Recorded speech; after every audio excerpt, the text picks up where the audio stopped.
Preps Roundup, powered by Excel Therapy. We are the champions. Good morning to you. With all the latest in prep sports in Green Country and beyond, here are your hosts, Michael Knight. You know what I am? I'm your worst nightmare, man. That's what I am. And Ben Johnson. Yeah, I'm famous. Slotty-dob. Here we go. We are the OK Preps Roundup live in the Sports Animal Studios. I'm your host, Michael Knight, joined alongside Ben Johnson. And it is week number 2 in the high school football season. We thank you for tuning in, whether it be on 97.1 FM, The Sports Animal, or streaming all over the world on the OK Preps Network. Ben, it's week number 2, September 12th. Starting to get an idea of teams' identities around the state of Oklahoma. And we had some interesting games all across the state, whether it be in 6A Division I on down, even Class A saw a couple notable games last night. Starting to figure some things out, but we still have a long ways to go. Yeah, always fun to see how things play out in the non-district season. That way, whenever district season rolls around, you kind of have an idea of where these teams might go. I think we're starting to figure out that quite a bit. Let's start in Class 6A Division I as we're going to recap all the action in week number 2. Right here in this first segment, have several guests lined up for hour number 1.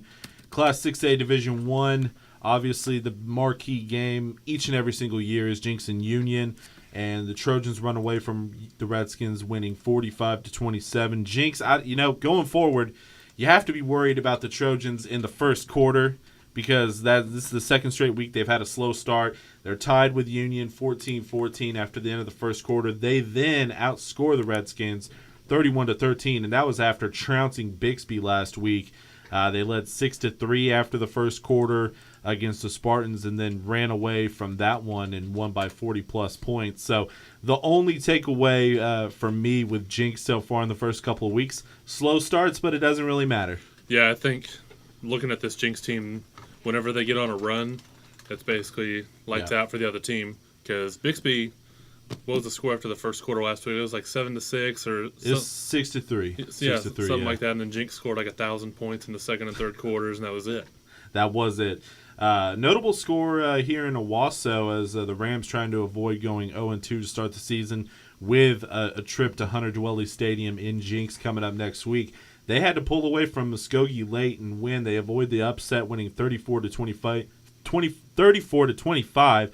The Ruffers making big play after big play. I was impressed with Muskogee's performance last night, especially coming after last week's near upset of McAllister. Yeah, I think it was pretty well known that whenever Rafe Watkins took over in Muskogee, it was only a matter of time before he got things rolling. Right. And I think teams in 6A Division II are not that they would have overlooked Muskogee in the first place, but I would assume Muskogee's definitely on people's radars by now.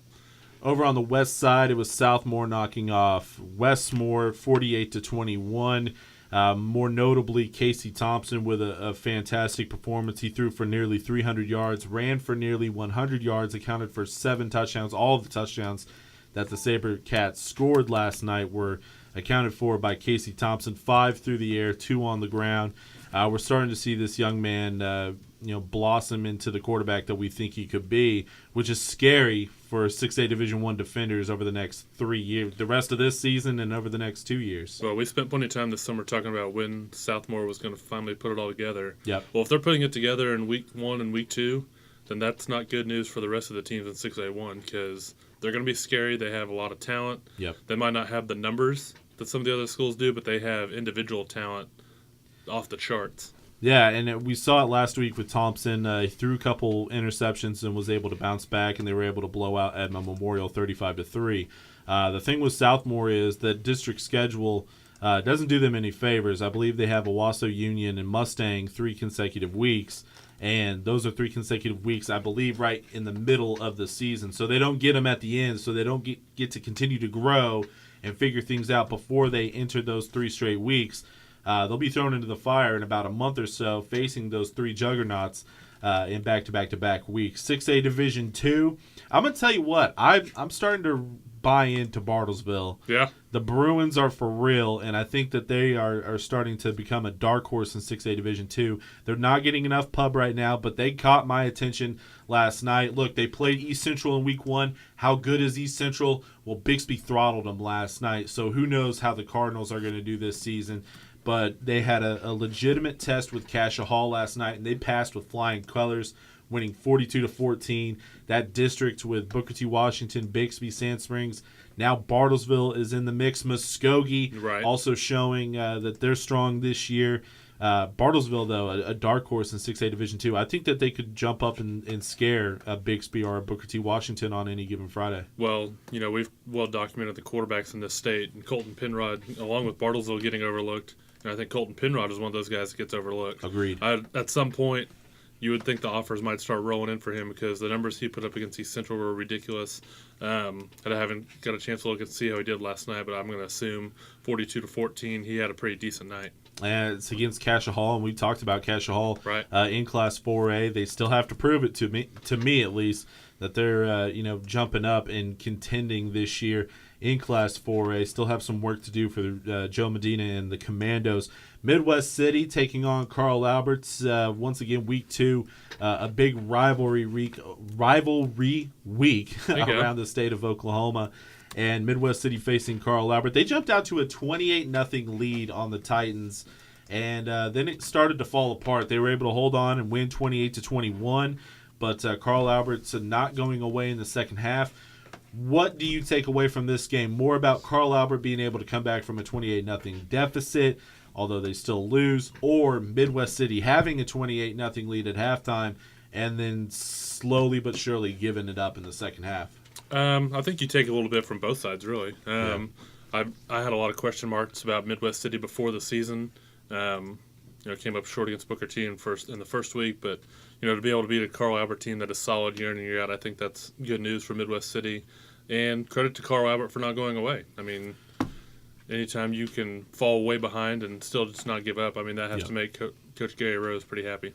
And look, anytime you got Gary Rose on the sidelines, there's no secret about the legacy he's built in Oklahoma high school football. The guy's a Hall of Famer for a reason. Let's drop down to Class 5A. Let's stay with the rivalry theme, though, as Lawton Mac running away from Lawton 32-12. The Highlanders win big. And it's impressive because their quarterback, Anthony Love, he actually missed the majority of the game with an injury. He was knocked out of the game. We're going to have a game report later on today on OK Preps from our man Jared Hall, who was there last night. So an impressive win for the Highlanders, and maybe Lawton isn't as strong as the last couple of years. Yeah, I think this was one of those games that I was on the wrong side of, and I just got absolutely crushed. Yeah, 20-point win for the Highlanders. You have to be impressed. I think apparently I was a little too high on Lawton, maybe not giving Lawton Mac enough credit after what they did last year. So, you live and learn, and I probably won't overlook the Highlanders starting from now on. Well, they're in that district that's just a brutal. And speaking of that district, Altus is in it, and they made a statement last night running over Anadarko 42-25. We know about the Bulldogs running attack, and I think they're starting to introduce that to the rest of the state. I think they got a lot of people's attention. We've talked about Altus, and we talked about them in August. Before the season started. They're my state champion prediction. But say you like Altus a lot. Yeah, I picked them to win 5A this year. So I'm a believer in Altus, and I think last night was the eye-opener around the state that Altus is for real in 2015. They knock off Anadarko 42-25. Look, Anadarko isn't as strong as they were last year or maybe the couple years before that, but it's still Anadarko. It's still the Kent Jackson team.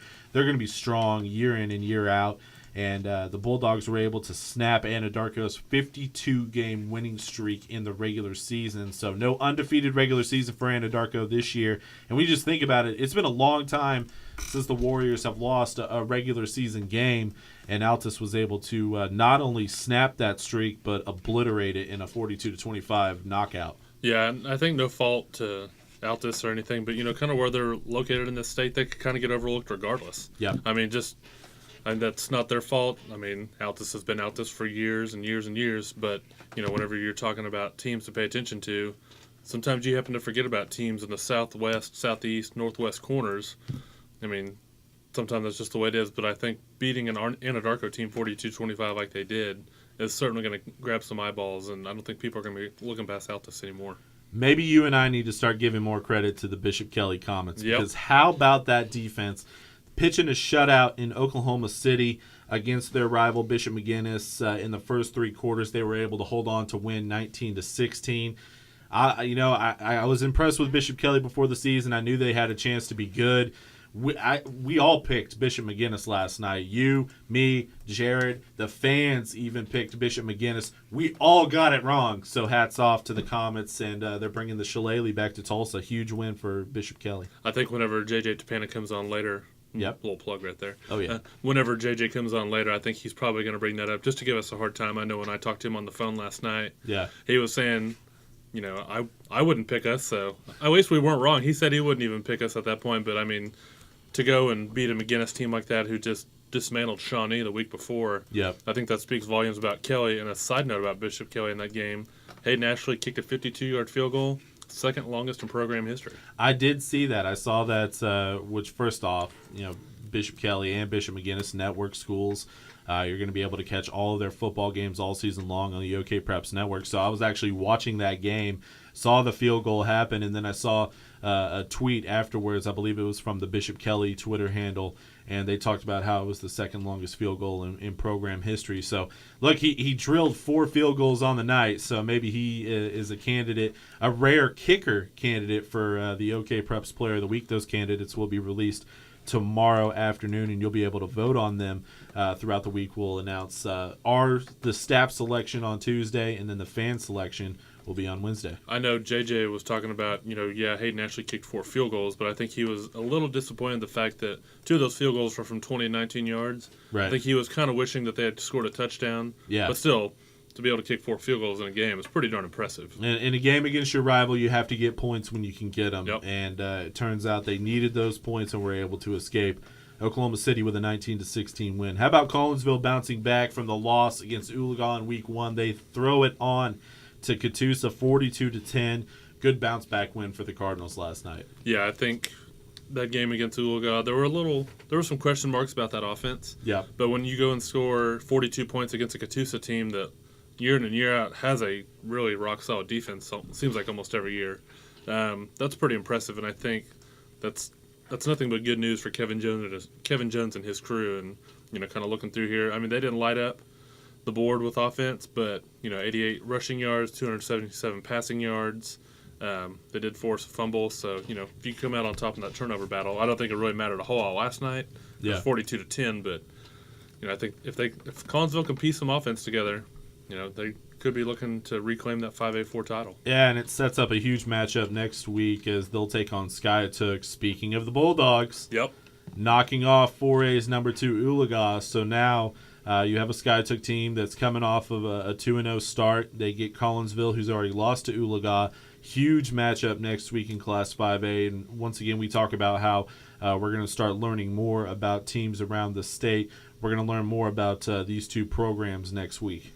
Yeah, a little bit of a grinded-out game between Oologah and Skiatook. It's kind of looking for TK Wilkerson to see how he did after he just lit up Piedmont in the first week. Yeah. I haven't seen any stats from that game quite yet, but it looks like Skiatook rushed for 137, passed for 180, kind of balanced. Did pick off 2 Oologah passes, so clearly that turnovers in that game clearly made a difference. Where in the Collinsville game, not so much. And the Bulldogs, they did score to go ahead with just under 3 minutes left in the contest to secure the win over the Mustangs. Class 4A, Metro Christian just rolling OCS. Look, we all picked Metro. We both thought that Metro was the favorite going into this contest against OCS, but the way they beat down the Saints, 42-6, the final in this one. OCS with a strong defense. Look, Metro has a really good offense, so they're going to put up points, but at the same time, not being able to keep up and only managing 6 points, I think that says more about the Metro defense. Maybe we're overlooking the defensive side of the ball with the Patriots because they're going to be able to stop some people as well as put up a lot of points. Yeah, when I saw this final score, I thought it was wrong because Right. I thought for sure OCS, I know they're good, and they even beat Metro last year. I didn't think that they would be held to 6 points. Yeah. But I think that, like you said, speaks to Metro's efforts on defense, and it'll be pretty stout. And I had a conversation last night after the game was over. Metro could be on a straight line path with very few challenges to that 4A4 title. Yeah, Fort Gibson appears to be down after losing by 20 to Hilldale last night. Salisaw, a team that I liked before the season, they're off to an 0-2 start. It might be a straight, coast for Metro Christian. I know that's what I told you last night. Yeah, they might be able to coast to that 4A4 title. Still a lot of football left to be played. Fort Gibson is going to figure some things out. Salisaw is going to bounce back as well. Last note for Class 4A. How about Glenpool? They're the bold prediction for me before the season. I thought that Glenpool would get back to being a contender in their last year of 4A before they move up to 5A next year, knocking off Begg 17-6. They beat Berry Hill last week. And speaking of Glenpool, their running back Austin LaCroix was the fan vote for our player of the week. We announced it earlier on Wednesday. So Glenpool having a really good start to their 2015 season. Yeah, you can tell that they definitely went back and addressed some defensive issues after giving up 35 points to Berry Hill. To only give up 6 to a Begg's team, which usually is able to score a lot of points. Another kind of like the Skytech Uoga game, which, by the way, Uoga and Glenpool play next week, which should be a really good 4A showdown. Credit to Glenpool, and I think your bold prediction before the season is definitely coming true at this point. So once again, still a lot of football left to be played. We'll find out if that holds true. Class 3A, on Thursday night, it was Mays County Mayhem in Locust Grove as 3A's number 2 Locust Grove played host to 2A's number 1 Adair, and the Pirates were able to pull away late with a 42-28 win. Mason Fine once again had a fantastic game. What else can you say about the young man? We have a video up now on okpreps.com recapping the game, and I'll tell you what, Adair started to fade late in that contest, and Locust Grove was continuing to hit them in the mouth. This is a Pirate team that wasn't used to playing 4 quarters, didn't have to play 4 quarters at all during the regular season last year. They had to play 4 quarters this week and were able to pass with flying colors. I'm impressed with the Pirates. Hard-nosed football. What else can you say about Mason Fine? Adair is going to be fine. They didn't have B.J. Bradbury. He'll be back in a couple of weeks nursing that shoulder surgery he had in the offseason. But, I learned a lot about the Pirates on Thursday. This is a team that's going to be able to play, even though they won't have to the rest of the way 4 quarters. They'll be able to come November and December. Yeah, I know that had to be disappointing for, Coach Mark Lippy and then B.J. Bradbury not to be able to play in that game. Yeah. Both of these teams had this game circled for a long time, as you well know. I mean, just ridiculous amount of people at that game. Oh, my gosh. At Yarborough Stadium. The stadium probably hasn't seen a crowd like that in ages. I mean, every spot in the stands were filled. They had extra bleachers in the end zone. Those were full. People lined up sitting along the fence. That was all full. People were on the track. I mean, I think the whole towns of Adair and Locust Grove converged on that stadium. It was a fantastic atmosphere. Yeah, I heard people were parking. They had to resort to parking on the highway or something like that. Yeah. Just because, look, Locust Grove is not a town used to ginormous crowds. So, So where are you going to park? You got to park on the highway. You got to find somewhere. But I think we talked to Matt Hennessy a couple weeks ago, and he was talking about wanted to snap the ball every 6 seconds. Was that what it was, or every 8 seconds? Yeah. I think whenever you see a game like this, clearly they wore Adair into the ground, and that's one of the things that Locust Grove is probably going to be able to do to a lot of teams this year until the playoffs roll around. Some notable powers in Class 3A and 2A faced off when Kingfisher played Hennessy. Both teams actually came into Friday night's contest 0-1 after losing their season opener. The Yellow Jackets were able to beat Hennessy 48-20.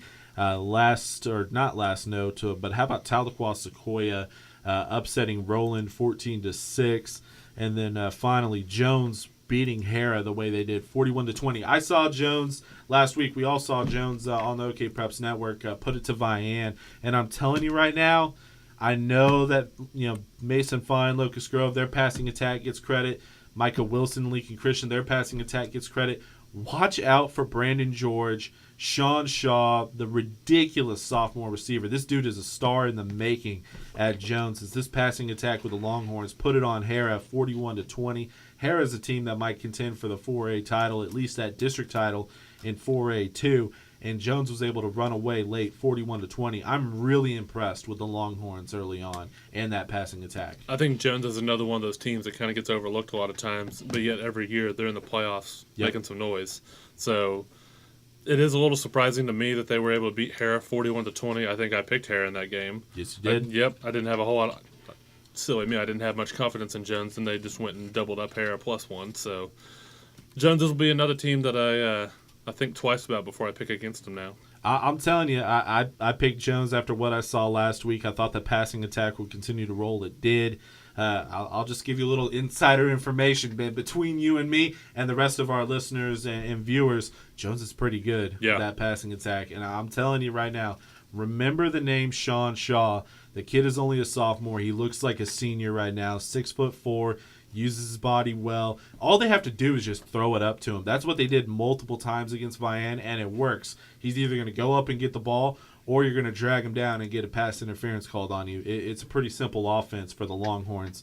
Class 2A, Davis finally bounced back after starting the season 0-2. They beat Sulphur 22-14. And in Class A, Wynnewood dropped their second straight. Slow start for Wynnewood to open up the 2015 season. A little bit surprising, 36-20. But perhaps the biggest upset of the night happened to the number one team in Class A as Cashion goes down to Moreland 31-14. Look, Cashion is my preseason pick to win Class A. That's the why I had them number one in the class. And for them to go down the way they did, especially to Moreland, definitely surprised me last night.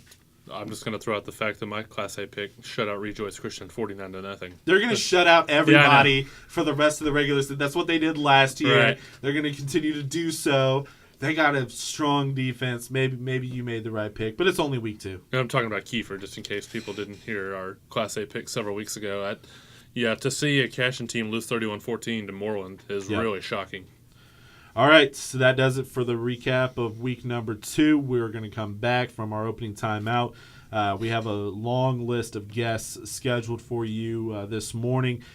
First up, we got to get our Excel Performance Thrive Tip of the Week from Sean Garner of Excel Performance Training. We'll also be joined by JJ Tapana of Bishop Kelly. We'll see if he throws us under the bus and makes us eat crow for going with a clean sweep, picking Bishop McGuinness.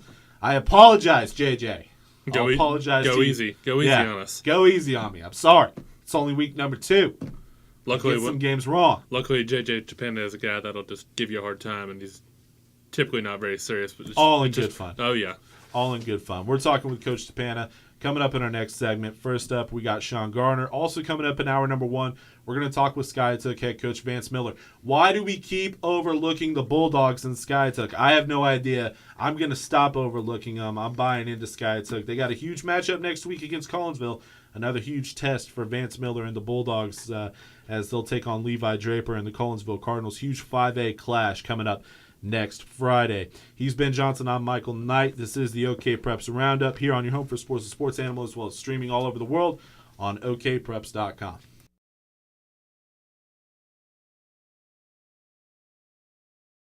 Spartan College of Aeronautics and Technology's flight program is designed to get you flying in your first week. You can spend less time in lectures and more time practicing what you've learned, so you could be certified in only 12 months. Also, our degree graduates are able to go for their ATP certification with reduced flight hours. Train for a career as a cargo, corporate, or airline pilot. For more information on starting an exciting new career, go to spartan.edu. This is Sean Garner, owner and head strength coach of Excel Performance Training. Being Oklahoma's only MBSC Thrive licensed facility, we're going to help athletes with injury reduction, avoid overuse injuries, and of course, get you bigger, faster, and stronger. We want you to be able to move properly in our controlled environment, so when you're playing on the field or court, it becomes second nature.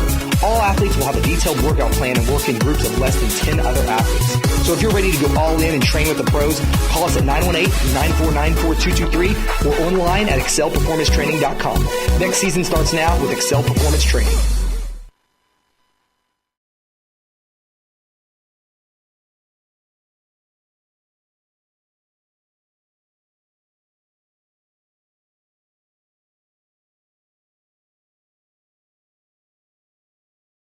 Sports medicine. Find us at exceltherapyok.com.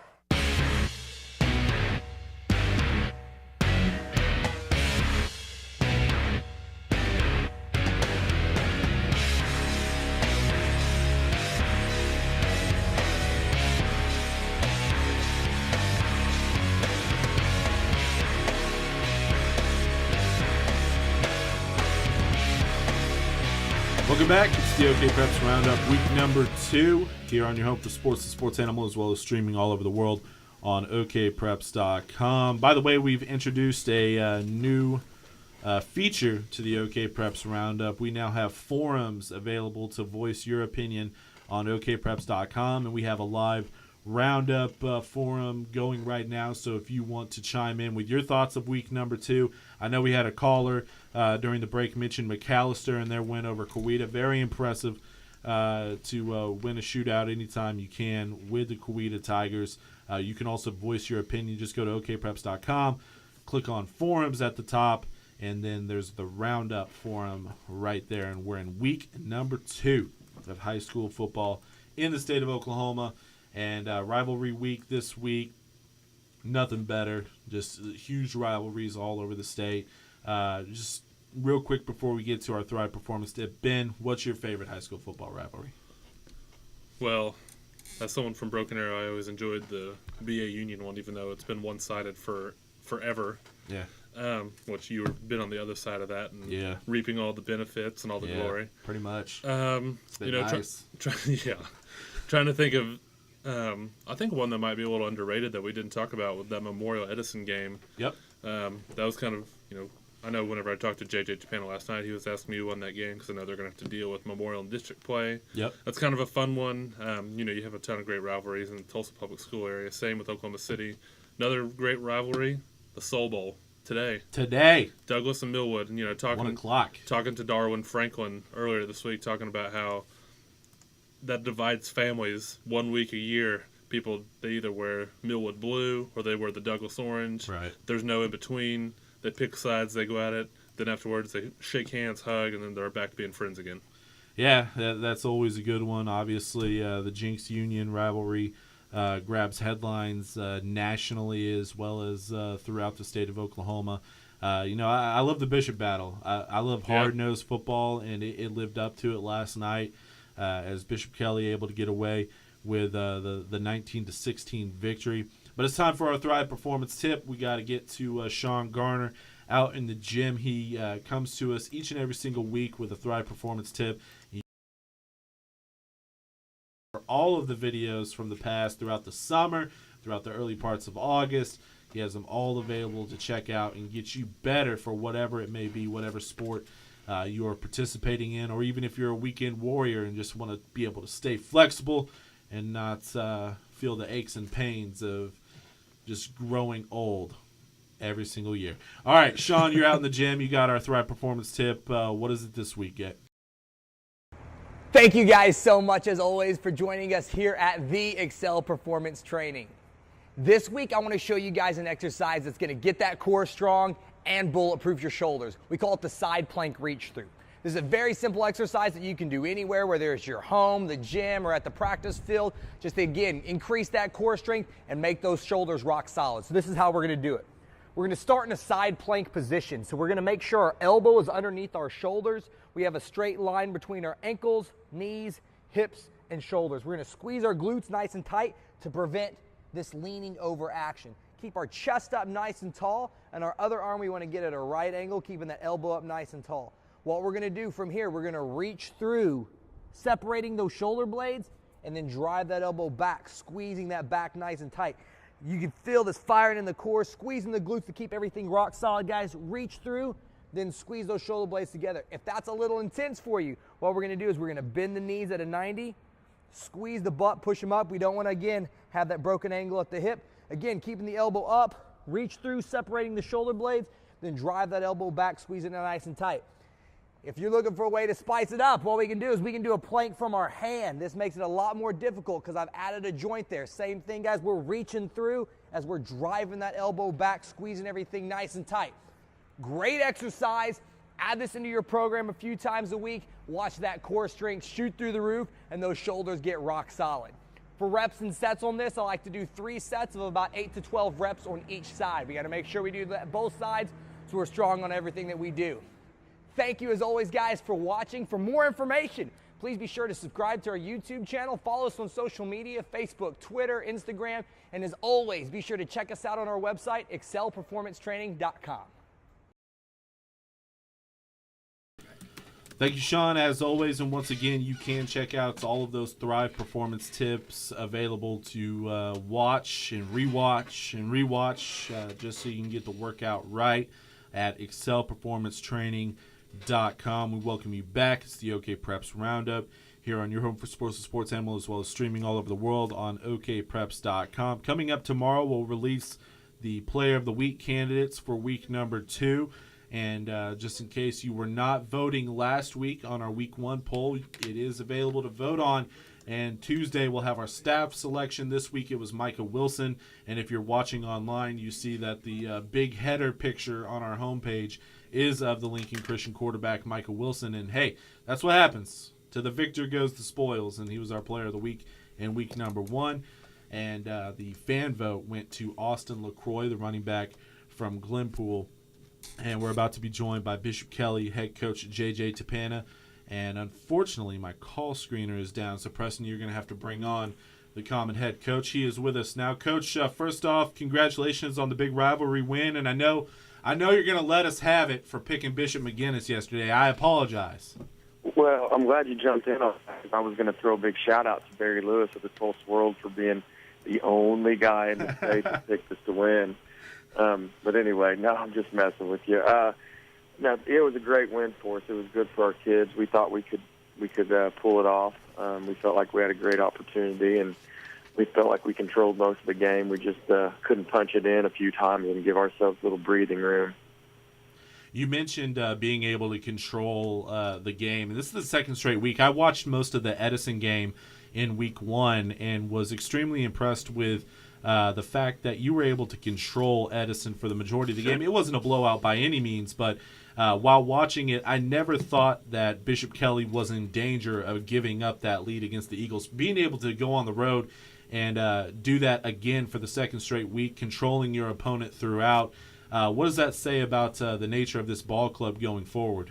Well, we're a pretty tough group. Last night we showed quite a bit of toughness physically and emotionally. They're pretty resilient, and we're just trying to, run the ball and control the clock. And we're not a up-tempo team. We're not a, try to get 100 snaps a game team. We want to run the football and stop the run, and that's really what we've always been, and that's what we are again. So we just want to control the clock. And last night we did a great job of trying to keep their offense off the field. Everybody, it's a nightmare to be a defensive coordinator anymore because, it's just you can't hold people under the days of holding people under 14 points or a couple hundred yards of offense are over, and so you've got to do everything you can to keep those high-powered offenses off the field.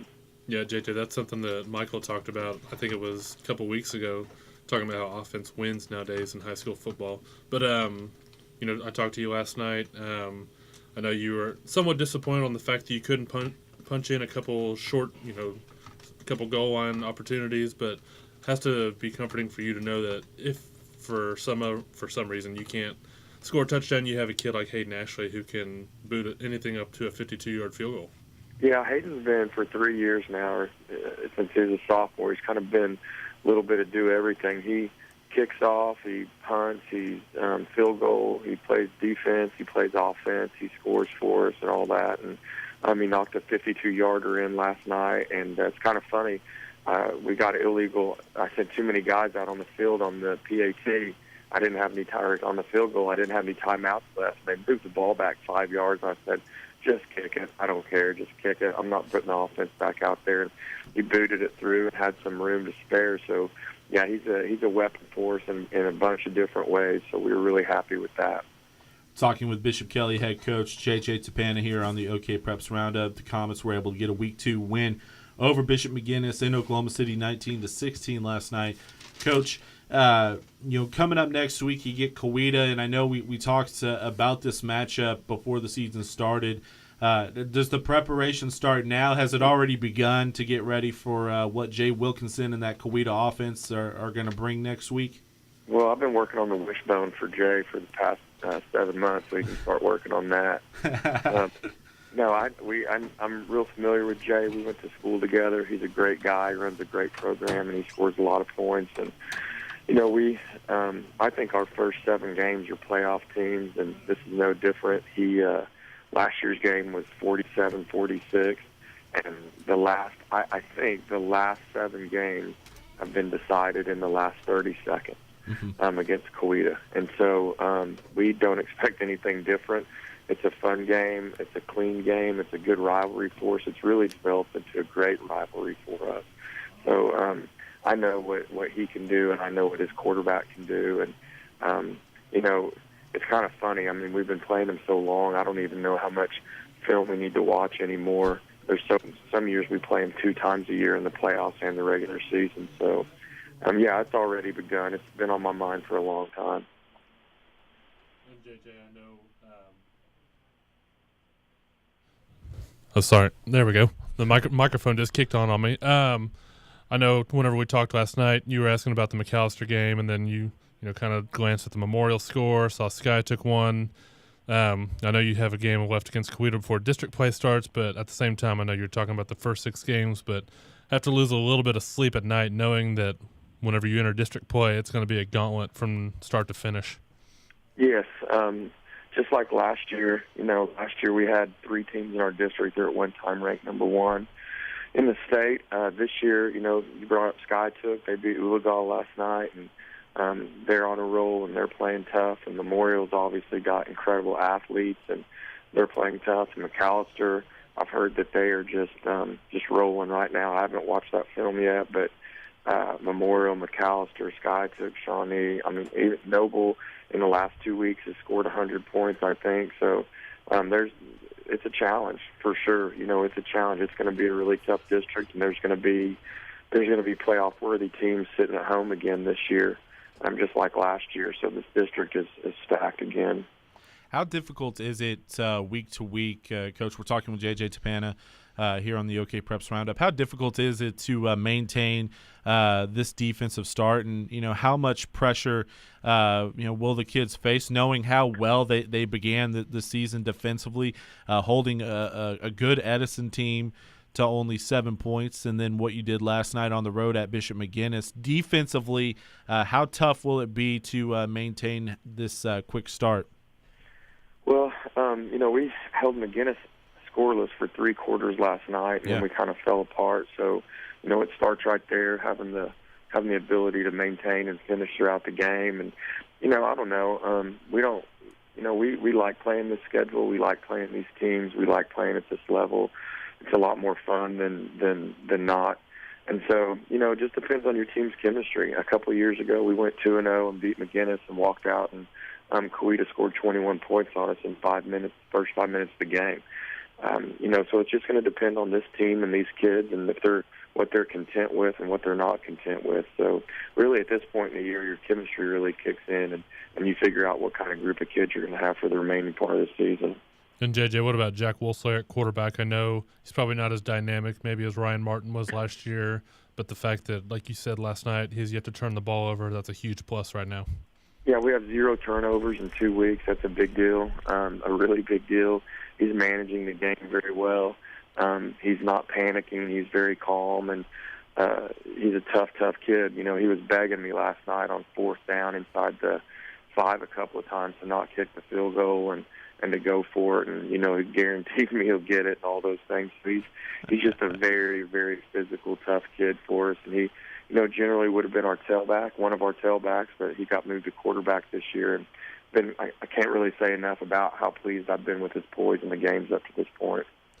Well, Coach, congratulations on the 2-0 start, and I think I can speak for both myself and Ben when I say I learned my lesson. Yep. I learned my lesson. Don't pick against the Comets. Fine.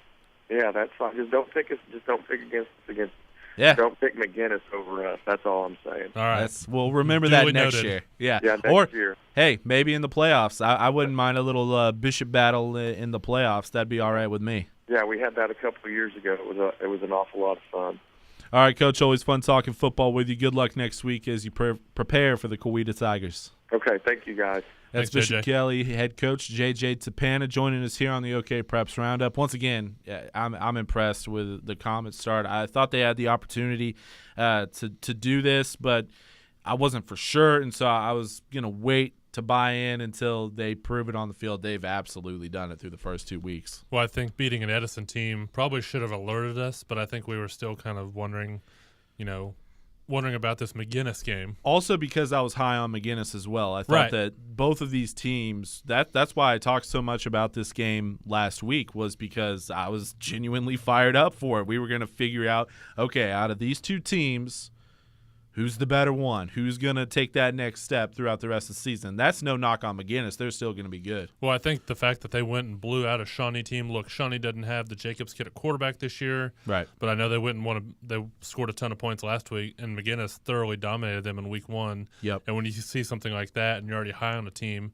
it just kind of reinforces the fact that, hey, maybe this team is really good, and I'd be foolish to pick against them 2 weeks into the year.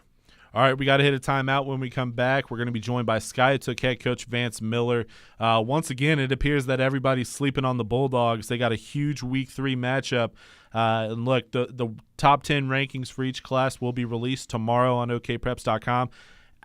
Where is Skiatook going to land? I don't know, but I know that I have to put them in the top 10 after last night's win over the number 2 ranked team in 4A, Oologah, and especially the way they did it, a grinded-out victory over a senior-led Mustang group. Very impressed with the Bulldogs. We'll be joined by their head coach coming up. He's Ben Johnson. I'm Michael Knight. Vance Miller, the Skiatook Bulldogs, coming up after this timeout on your home for sports, the Sports Animal, and streaming all over the world on okpreps.com. This is Sean Garner, owner and head strength coach of Excel Performance Training. Being Oklahoma's only MBSC Thrive licensed facility, we're going to help athletes with injury reduction, avoid overuse injuries, and of course, get you bigger, faster, and stronger. We want you to be able to move properly in our controlled environment, so when you're playing on the field or court, it becomes second nature. All athletes will have a detailed workout plan and work in groups of less than 10 other athletes. So if you're ready to go all in and train with the pros, call us at 918-949-4223 or online at excelperformancetraining.com. Next season starts now with Excel Performance Training. Spartan College of Aeronautics and Technology's flight program is designed to get you flying in your first week. You can spend less time in lectures and more time practicing what you've learned, so you could be certified in only 12 months. Also, our degree graduates are able to go for their ATP certification with reduced flight hours. Train for a career as a cargo, corporate, or airline pilot. For more information on starting an exciting new career, go to spartan.edu.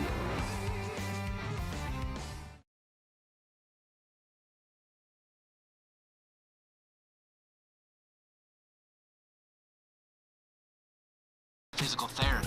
We excel at helping you excel. With 11 clinics around Oklahoma, Excel Therapy is ready for football, for athletes, and for the fans. Our team excels in orthopedic injury recovery and sports medicine. Find us at exceltherapyok.com.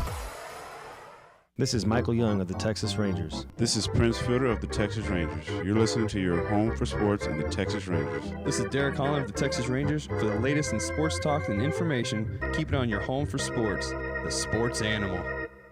Back in 1929, a man named Martin started selling pull behinds. A lot of things have changed since then, but one thing remained the way it's always been. At Stuart Martin, they're folks that care. When you need them, you know that they're gonna be there. That's why they're going strong for over 80 years.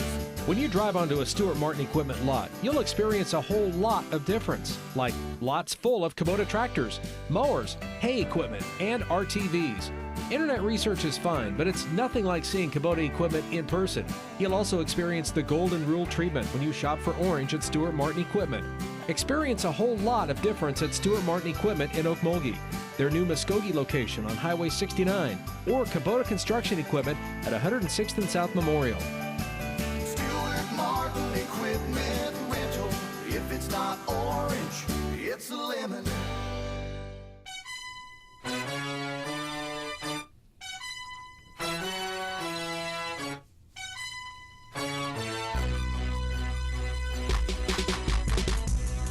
Welcome back. It's the OK Preps Roundup here on your home for sports. Oh, come on. You gotta let the bump go at least a little bit. That's a sharp cut right there. You're gonna come up and pull a hammy on that one. You've talked a while about your bumper music, and I know I'm proud of it. When it comes to the middle of the day show, now they're just they got to cut it off because it's the same song all the time. Yeah, but when Michael Knight picks this bumper music, It's big time. It's special to me. It's special. All right. It is the OK Preps Roundup, week number 2, recapping all the big stories in high school football around the state of Oklahoma.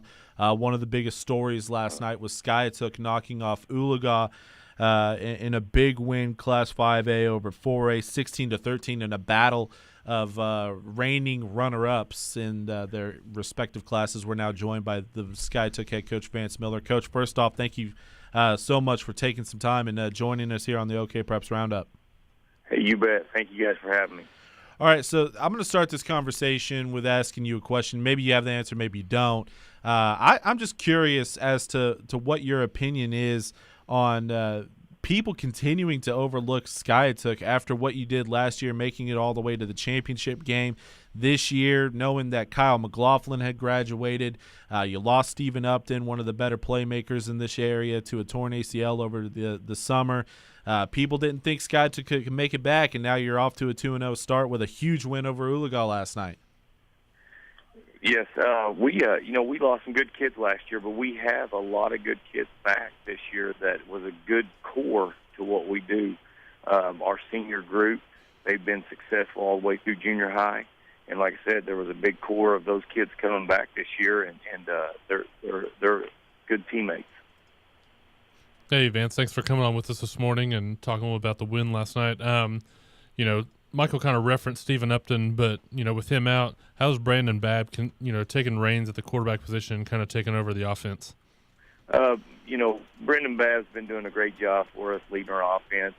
He's a pitcher in baseball. He's probably 6'4", 6'5", and he can throw it really well. He's a hard worker. He's a football-type kid, and he just does a good job for us and does what we ask him to do. What's the mindset going into next week's matchup with Collinsville, knowing that both Skiatook and Collinsville have a huge opportunity to go far, not only this regular season but into the playoffs? What's the mindset going into a huge Collinsville game, knowing that you just had a big one last night against Oologah? Well, like we tell our kids, we just enjoy this win from Oologah, and then we got to go back to work. They know how big the game is with Collinsville being a rival just right down the road. We've been playing it for a long time now, but our kids know they know what it takes. We're talking with Skiatook head coach Vance Miller here. It's the OK Preps Roundup on your home for sports and sports animal, as well as streaming on okpreps.com, powered by Excel Therapy. Coach, it's one of those things where year in and year out, some team gets overlooked. Do you think that Skiatook's getting to the point where people are going to stop overlooking the Bulldogs, especially after last night's win?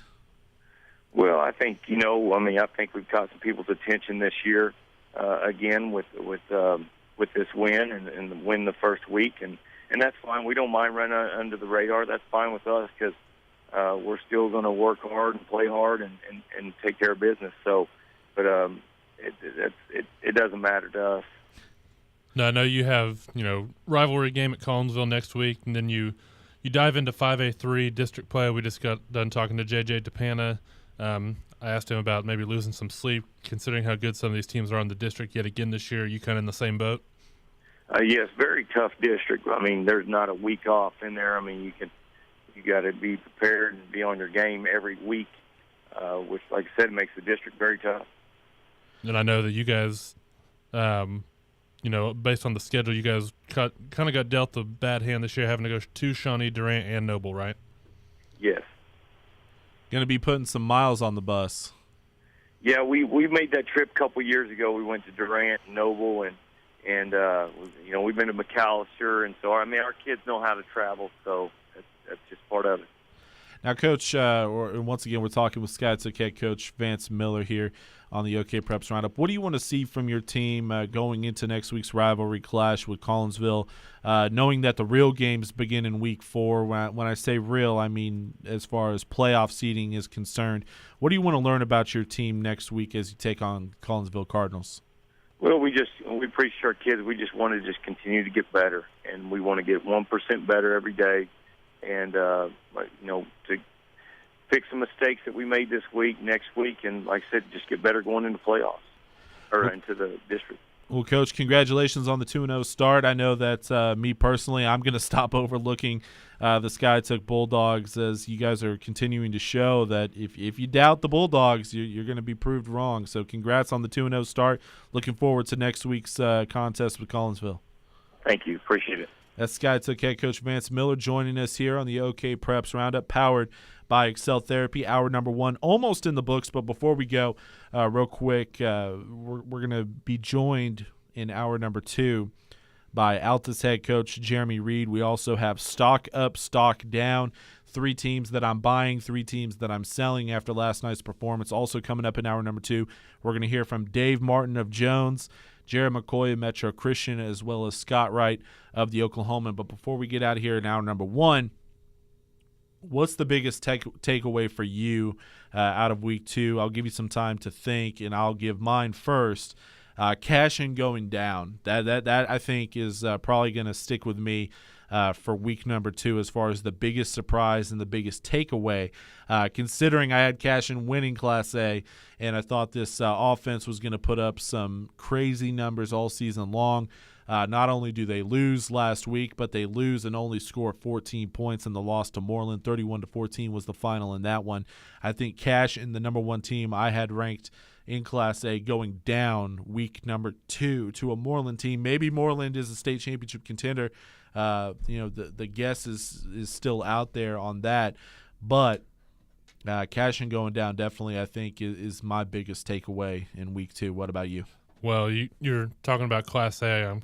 I'm gonna go up to Class 2A. This might be a little bit of a surprise, but when I first saw this score, I kept saying there's no way this can be right, because I thought this team was going to be really good this year. But Colcord lost 70-0 to Westville last night.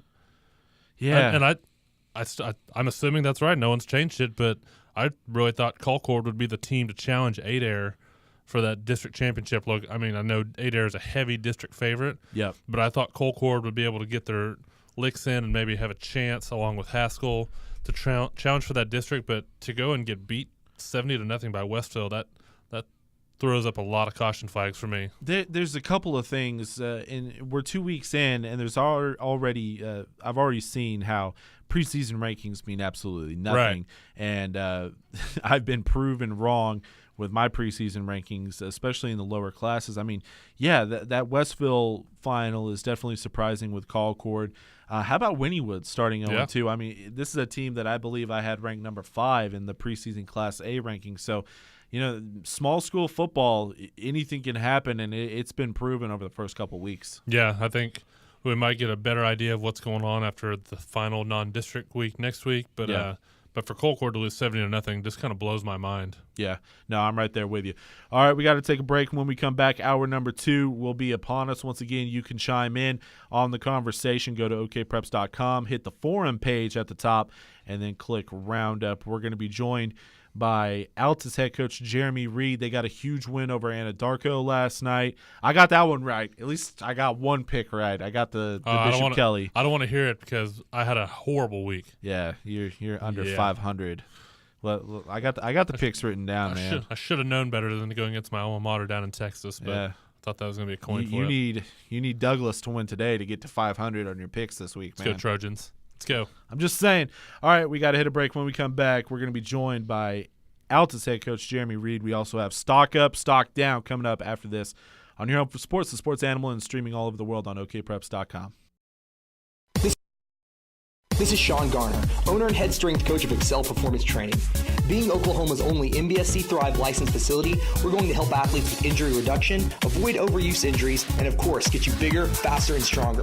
We want you to be able to move properly in our controlled environment, so when you're playing on the field or court, it becomes second nature. All athletes will have a detailed workout plan and work in groups of less than 10 other athletes. So if you're ready to go all in and train with the pros, call us at 918-949-4223 or online at excelperformancetraining.com. Next season starts now with Excel Performance Training.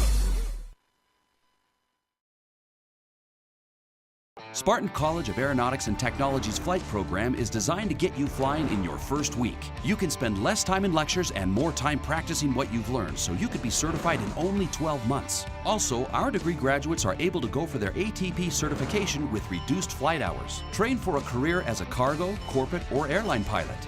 For more information on starting an exciting new career, go to spartan.edu.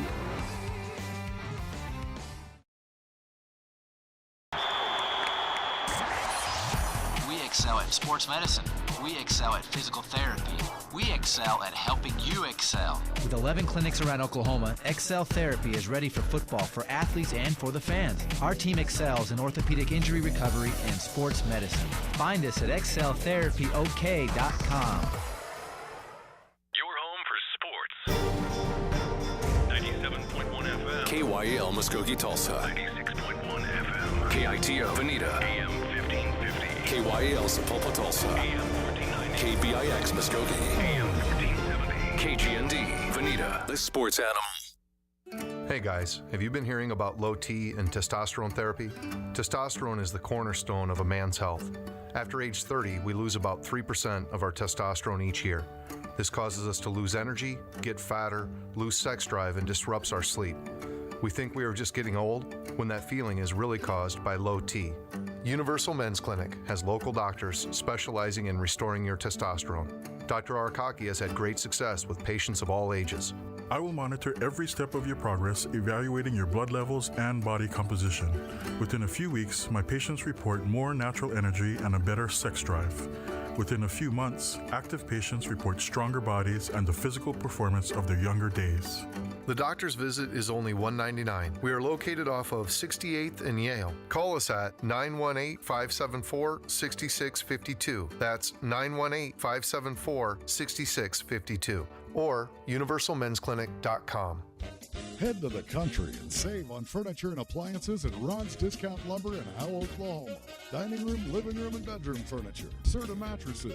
Plenty of rustic designs and a huge selection of Jackson Catnapper recliners, sofas, sectionals, and love seats. Samsung and Frigidaire washers, dryers, ranges, and refrigerators are stylish and innovative, and only enhanced by our beautiful wood cabinets. Head to the country for the best deals on furniture and appliances at Ron's Discount Lumber, Howell, Oklahoma. For the latest news, info, and more in-depth coverage of your favorite teams, log on to SportsAnimalRadio.com. The website will work like a champ. Maybe you'll believe it if I say it. The website will work like a champ. I'm talking truth. Log on now to SportsAnimalRadio.com. This is the Sports Animal. So, you're sitting in your cubicle trying to look busy, but really, you're thinking about football. Here's an idea. Click on over to FanDuel.com and try a one-week fantasy football league. You'll look busy doing it. And with FanDuel paying out $75 million a week, you might not need that bonus after all. And get this, there's no commitment. You play only the weeks you want. Here's how it works. Choose a league, pick any players you want, just stay under the salary cap, you're done. After Monday night's game, you get paid. Real money, right away. Leagues start at just $1. And some leagues pay out millions. You know what that means. Goodbye, cubicle. Try FanDuel today. Plus, right now, FanDuel is giving you a bonus of up to $200 that gets earned as you play. For every dollar you deposit, FanDuel will match it up to $200. The only way to get this one-time bonus offer is to go to FanDuel.com. Click the microphone in the upper right corner and use the promo code 8877. That's FanDuel.com. Promo code 8877.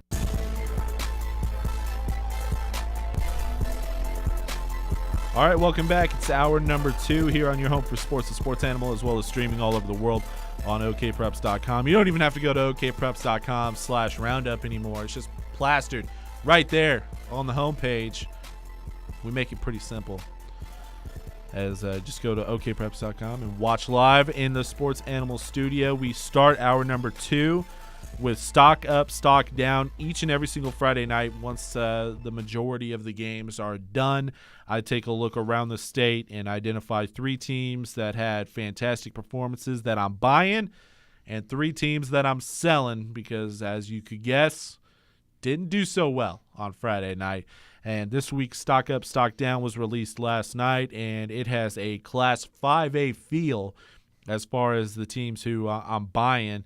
And we're going to talk or end up talking with all 3 of their head coaches. We've already talked with 2, and the next one is going to be joining us later on in this segment. The 3 teams I'm buying this week: Altus, Bishop Kelly, and Skiatook. First off, with Altus being able to snap Anadarko's 52-game regular season win streak. We already talked about this, but Anadarko's Anadarko. They're one of those teams that's to the point where they reload, they don't rebuild. They're not as strong as they have been over the last couple of years.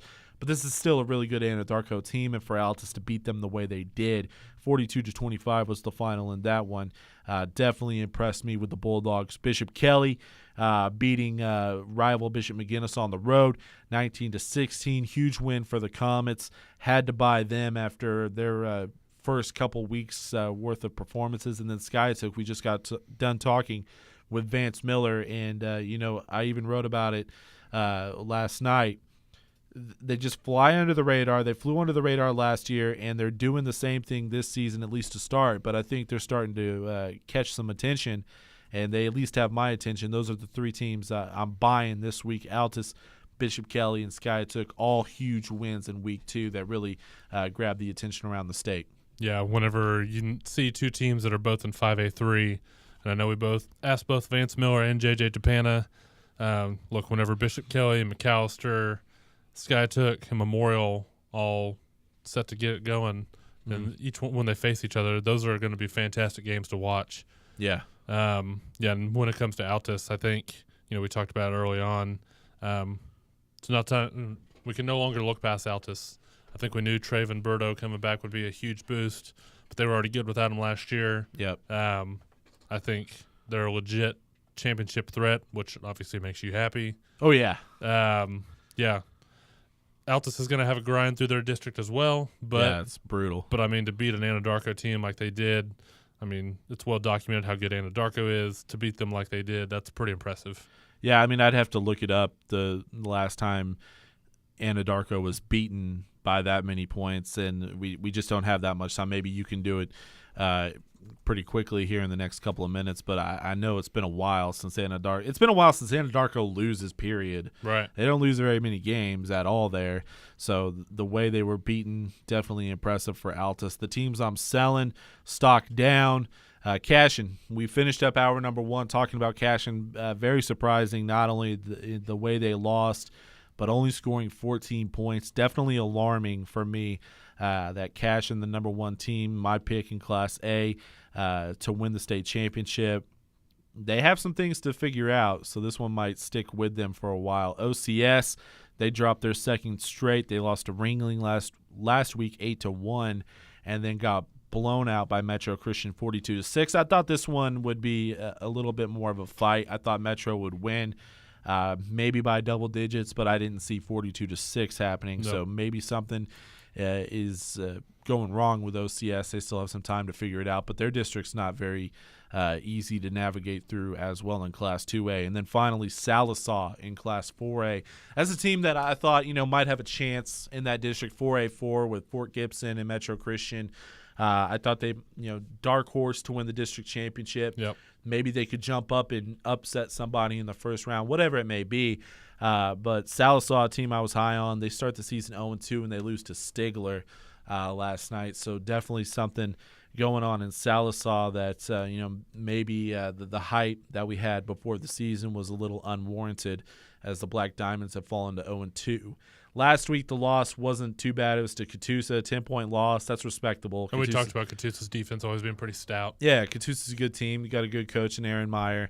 But Sallisaw bouncing back and losing to Stigler, that's definitely something to concern you going forward. So those are the 3 teams stock down this week. Well, I think when you have a quarterback like Quint Scofus, I think you kind of expect a little bit more from a Black Diamond team in Sallisaw. Yeah.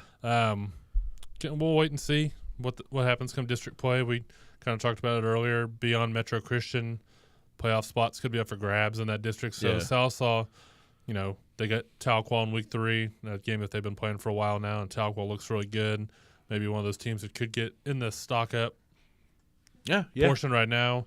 Even if Sallisaw doesn't beat Tahlequah, they move into district play, and who knows, they could challenge for that second spot. Yeah, that's one of the things is after Metro Christian, it's wide open in that district. And I'll tell you what, who's happy?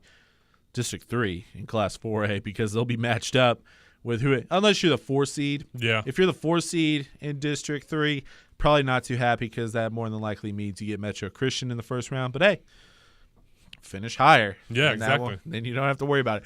But we are a long ways away from talking about playoff seedings, although it's never too early. You were talking about Anadarko. I guess you might consider this kind of a blowout. In 2009, they lost to Elgin in October, 46-27. Yeah, about the same kind of margin. Speaking of Anadarko and speaking of Altus, the Bulldogs were able to snap that 52-game regular season win streak that Anadarko had, and we're joined by their head coach right now. Altus head coach Jeremy Reed joins the program. And, Coach, first off, thanks for taking some time, and more importantly, congratulations on the big win last night. Thank you. I always appreciate you guys having us on the air from way out here in southwestern Oklahoma. Look, hey, we had you on before the season, and I was a believer in Altus. I thought you had the make to have a special season in 2015. And so far, hey, I'll have you on as many times as you want because you keep proving me right. So I'm happy. I'm a happy guy this Saturday morning. You are. Well, Coach, talk a little bit about the game last night. Obviously, Anadarko, they're not as strong as they have been over the last couple of years. Look, how can you be after losing all the guys that they lost? Brandon Pollard, Tremaine Wadua, among many others, Malik Boardingham, just to name a few. How confident was this group going into last night's game against Anadarko, and how much did you use last year's loss and the way you lost to the Warriors as motivation going in? Well, there's no doubt Anadarko so highly respected in what they've done over the past 6 years. That 52-game winning streak is, when you really sit down and think about it, so impressive that, these seniors were sixth graders when it started. That's just phenomenal. And hats off to Anadarko, such a great run. And, they're, as a team, they're not as good as last year. There's no hiding that. But they still have some really good players. The quarterback's a really special player. The sophomore running back's a good player. And then offensive line-wise, they do such a good job at what they do in their scheme. They're still a quality football team. Still hang their hat on being aggressive defensively. But it was a really neat environment here at Altus. There was a huge crowd and great tribute to 9/11 before the game. So just a special night. Hey, Coach, thanks for coming on with us this morning. I brought it up to Michael whenever he was talking about this morning, and really no fault of your own. Do you think you guys kind of get overlooked based on geography and the fact that you're out there in far southwestern Oklahoma and maybe sometimes it's out of sight, out of mind with Altus football? Maybe. I don't know. I know this. I know 5A is loaded this year, and it's real easy for anybody to maybe get overlooked. And personally, I hope we get overlooked all year. It's a different animal when you're, the one at the top and being the hunted instead of the huntee. But anyway about it, we're going to continue to plug away. Everything will pan out here in the next several weeks as we get into district play. We're talking with Altus head coach Jeremy Reed here on the OK Preps Roundup, powered by Excel Therapy. Coach, you mentioned district play, and I know we talked about this before the season, how tough District 5A1 is going to be. I believe it's the toughest district in the state. Last week we had another team jump up in the discussion as far as being a tough team in 5A1 with Duncan beating Guthrie. They jumped out to a 16-0 halftime lead. They held on to win by 1 point over the Blue Jays, a perennial power in 5A football. Now you have 5 teams currently ranked in our 5A top 10 rankings that are in your district. How tough will district play be once you open up in a couple weeks? I don't even think there's a way to describe it. I mean, I've been in some. I was at Sand Springs starting out when I got into coaching, and we were in there with Jinx and Muskogee and Owasso and Broken Arrow, I believe it was the Final Four that year in the semis, and we were all in the same district. So I experienced that a little bit, but I've never seen a going into the season, who knows what's going to happen, but a district quite as loaded as what ours is. And the kind of the sad thing is the district that we face in the first round, I feel like a lot of the same way with their top 4. So, man, it's going to be a week in and week out big-time game. I told our kids last night they love the big stage and the big lights. And, you might as well get used to it because this is going to be pretty common throughout the season if we keep taking care of business. It was no secret with all the pieces you had returning after last year's playoff run that Altus was going to be poised for a good 2015 season. And then you get the return of Taven Burdo after spending a year at the IMG Academy in Florida. I know we talked about it before the season once again, but after a couple of games and during the preseason slate, what has he brought to this team to kind of give Altus that extra oomph in the running game? There's no doubt. He adds a whole bunch to our backfield. We were really talented, we felt like, before Taven came back, and obviously Taven's a super talented kid.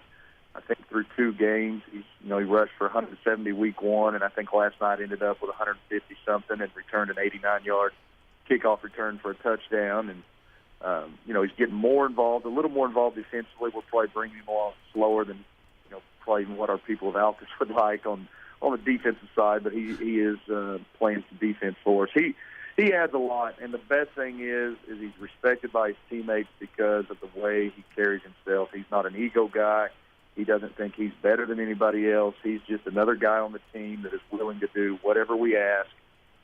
He's a lot of fun to coach, like all of our kids here at Altus, because they just love being around each other, and they love the game of football and being involved in our program. So it's been a great addition, obviously, from the on-field aspect, but I really enjoyed the off-field aspect of what he's added as well.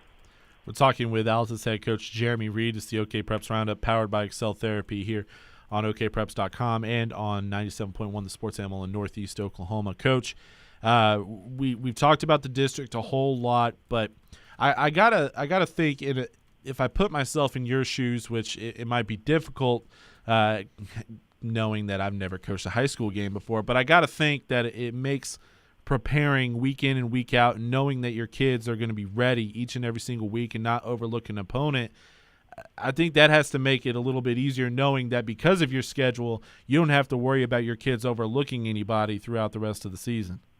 Well, we talked about it last night when the game was over and we got in the locker room of the big stage and all that. And I told them, the thing is, every week is a big game. And really, as probably cliche and goofy as it sounds, we harp so much on controlling ourselves and worrying about the guys inside our 4 walls, and we feel like if we take that approach at practice and we progress weekly, like last year we progressed so much from week 1 to week 11, and then this year we saw great progression from week 1 to week 2. If we'll continue to do that and take that workman's approach like we do each day in practice and hone in on the things we think that makes us go in all 3 phases of the game, we think we give ourselves a huge chance for success. If we get caught up in the hype and listening to what everybody else is saying and worrying about these other teams in our district, then ultimately the realistic thing is we could be the ones sitting home week 11, and that's the brutal reality of how tight this thing's going to be in my eyes.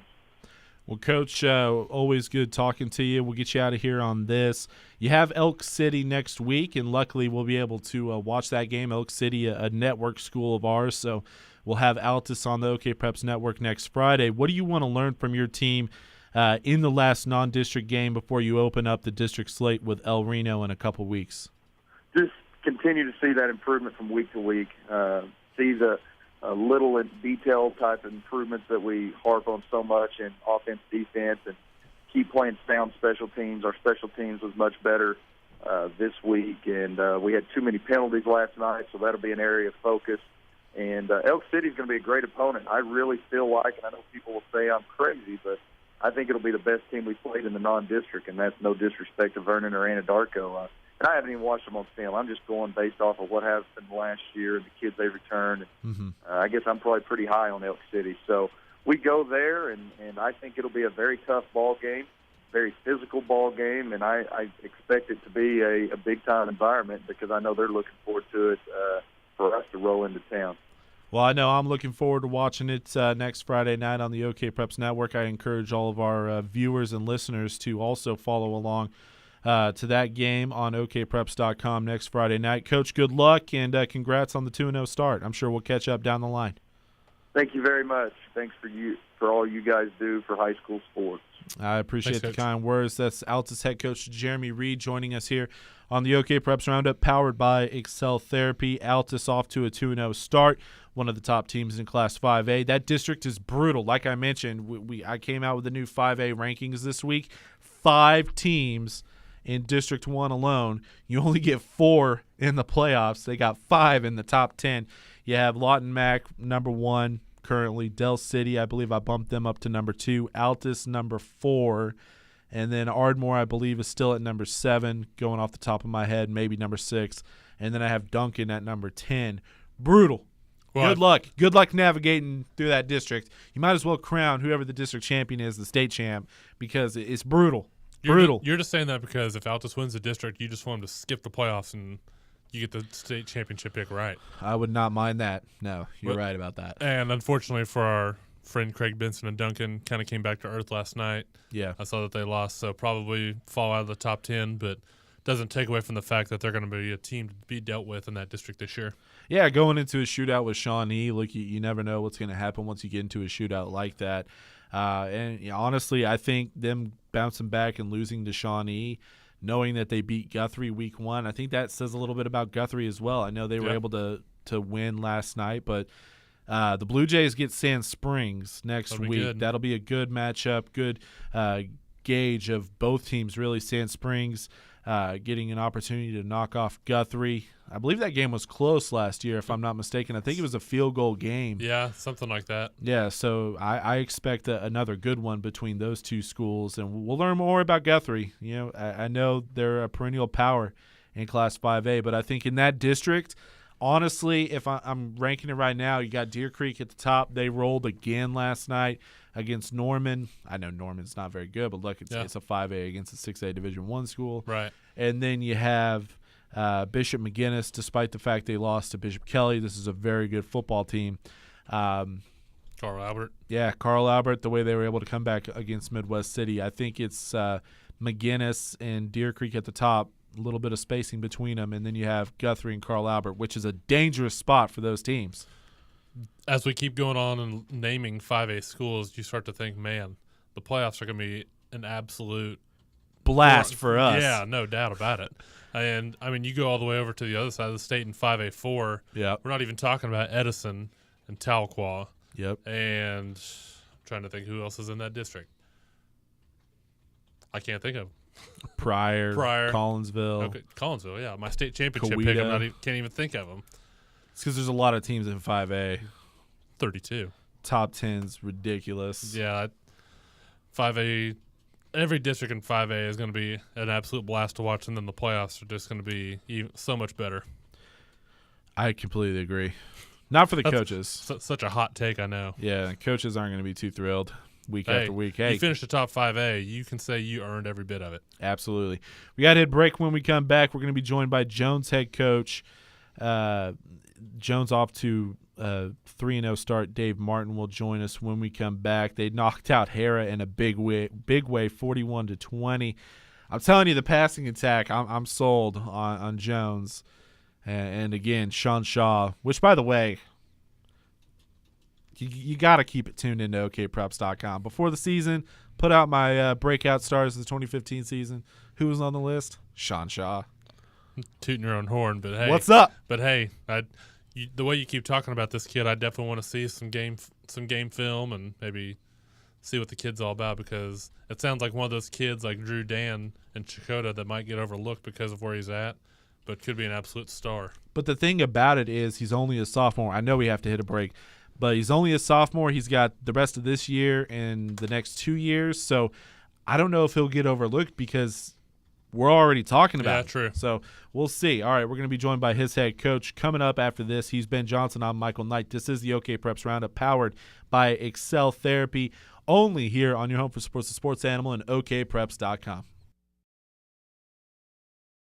Spartan College of Aeronautics and Technology's flight program is designed to get you flying in your first week. You can spend less time in lectures and more time practicing what you've learned, so you could be certified in only 12 months. Also, our degree graduates are able to go for their ATP certification with reduced flight hours. Train for a career as a cargo, corporate, or airline pilot. For more information on starting an exciting new career, go to spartan.edu. This is Sean Garner, owner and head strength coach of Excel Performance Training. Being Oklahoma's only MBSC Thrive licensed facility, we're going to help athletes with injury reduction, avoid overuse injuries, and of course, get you bigger, faster, and stronger. We want you to be able to move properly in our controlled environment, so when you're playing on the field or court, it becomes second nature. All athletes will have a detailed workout plan and work in groups of less than 10 other athletes. So if you're ready to go all in and train with the pros, call us at 918-949-4223 or online at excelperformancetraining.com. Next season starts now with Excel Performance Training. At End Zone Celebrations. We excel at sports medicine. We excel at physical therapy. We excel at helping you excel. With 11 clinics around Oklahoma, Excel Therapy is ready for football, for athletes, and for the fans. Our team excels in orthopedic injury recovery and sports medicine. Find us at exceltherapyok.com. Good sports talk is on. Tell all your friends. Facebook, chat, tweet, buzz, bling, I don't know, just text everyone you know. Sports Talk 24/7.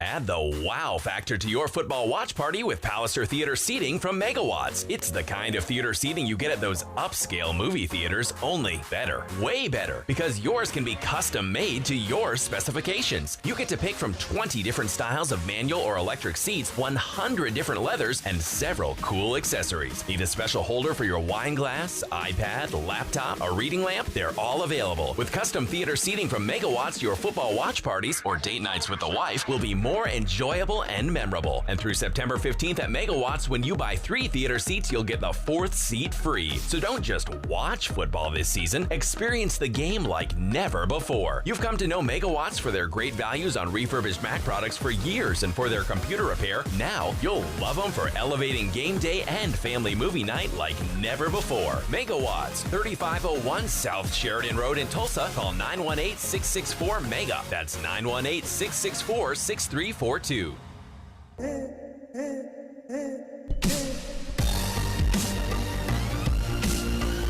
Over 5,000 people voted in our Player of the Week poll for week number 1. That comes out on Sunday afternoon. Who's going to be the Player of the Week for week number 2? We got some good candidates.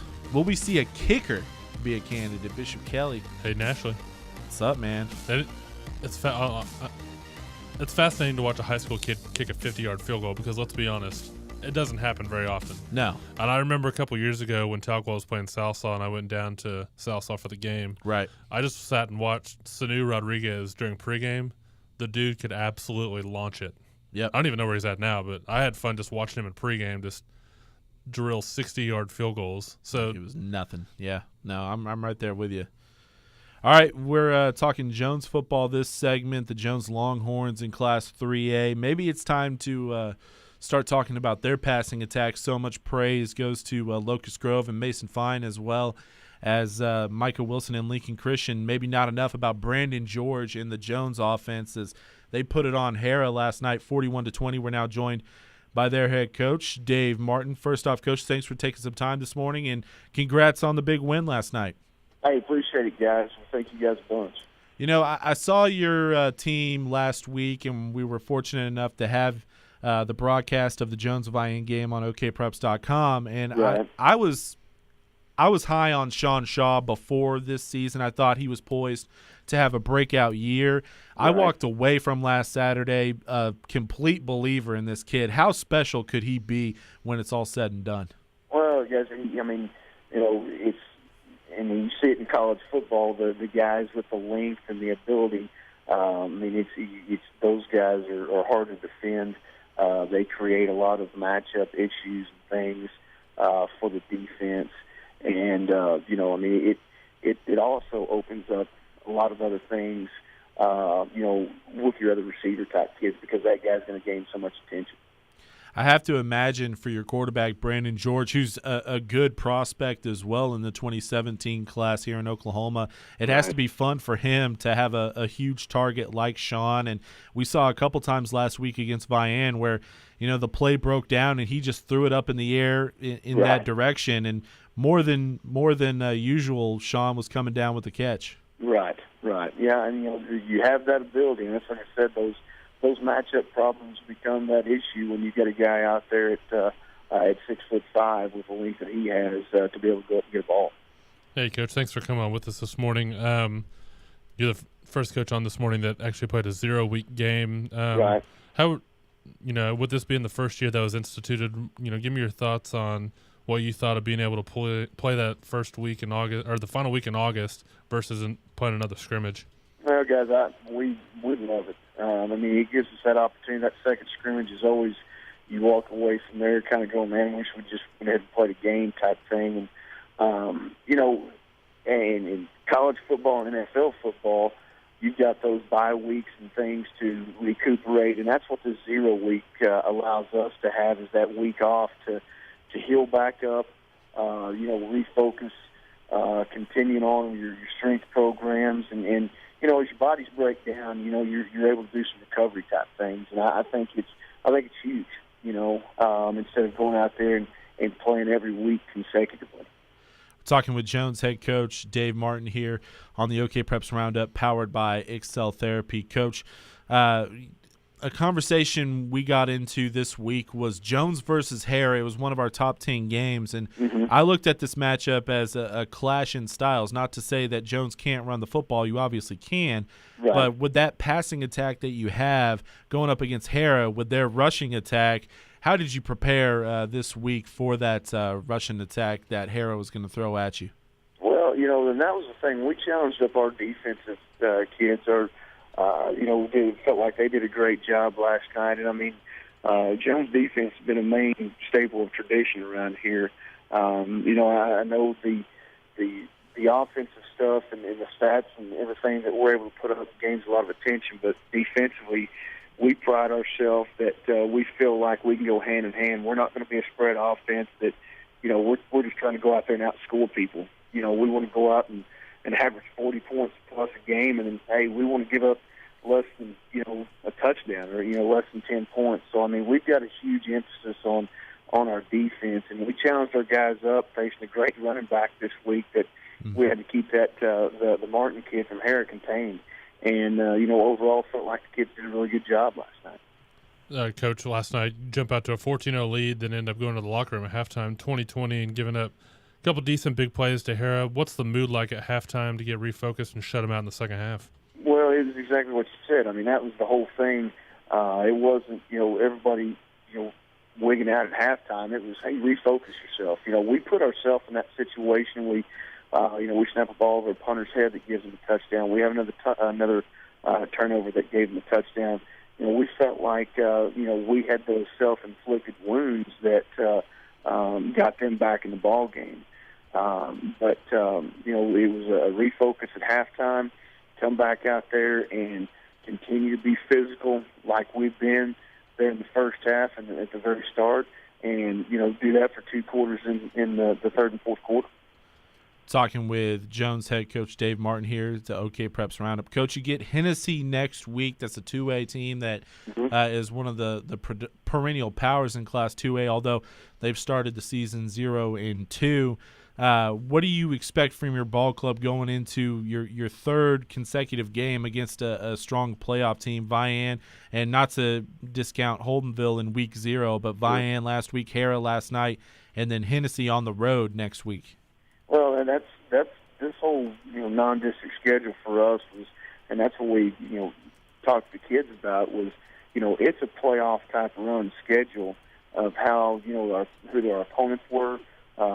Very good opponents. I mean, you're looking at district champion type opponents, and it gives us that opportunity to come through here and, you know, play it like it's a playoff type run where you're going to have these consecutive, highly competitive people, and we've got to refocus our kids. You know, our kids. We just finished up with our kids this morning, and that was the whole message. Was, you know, we have to go back to work.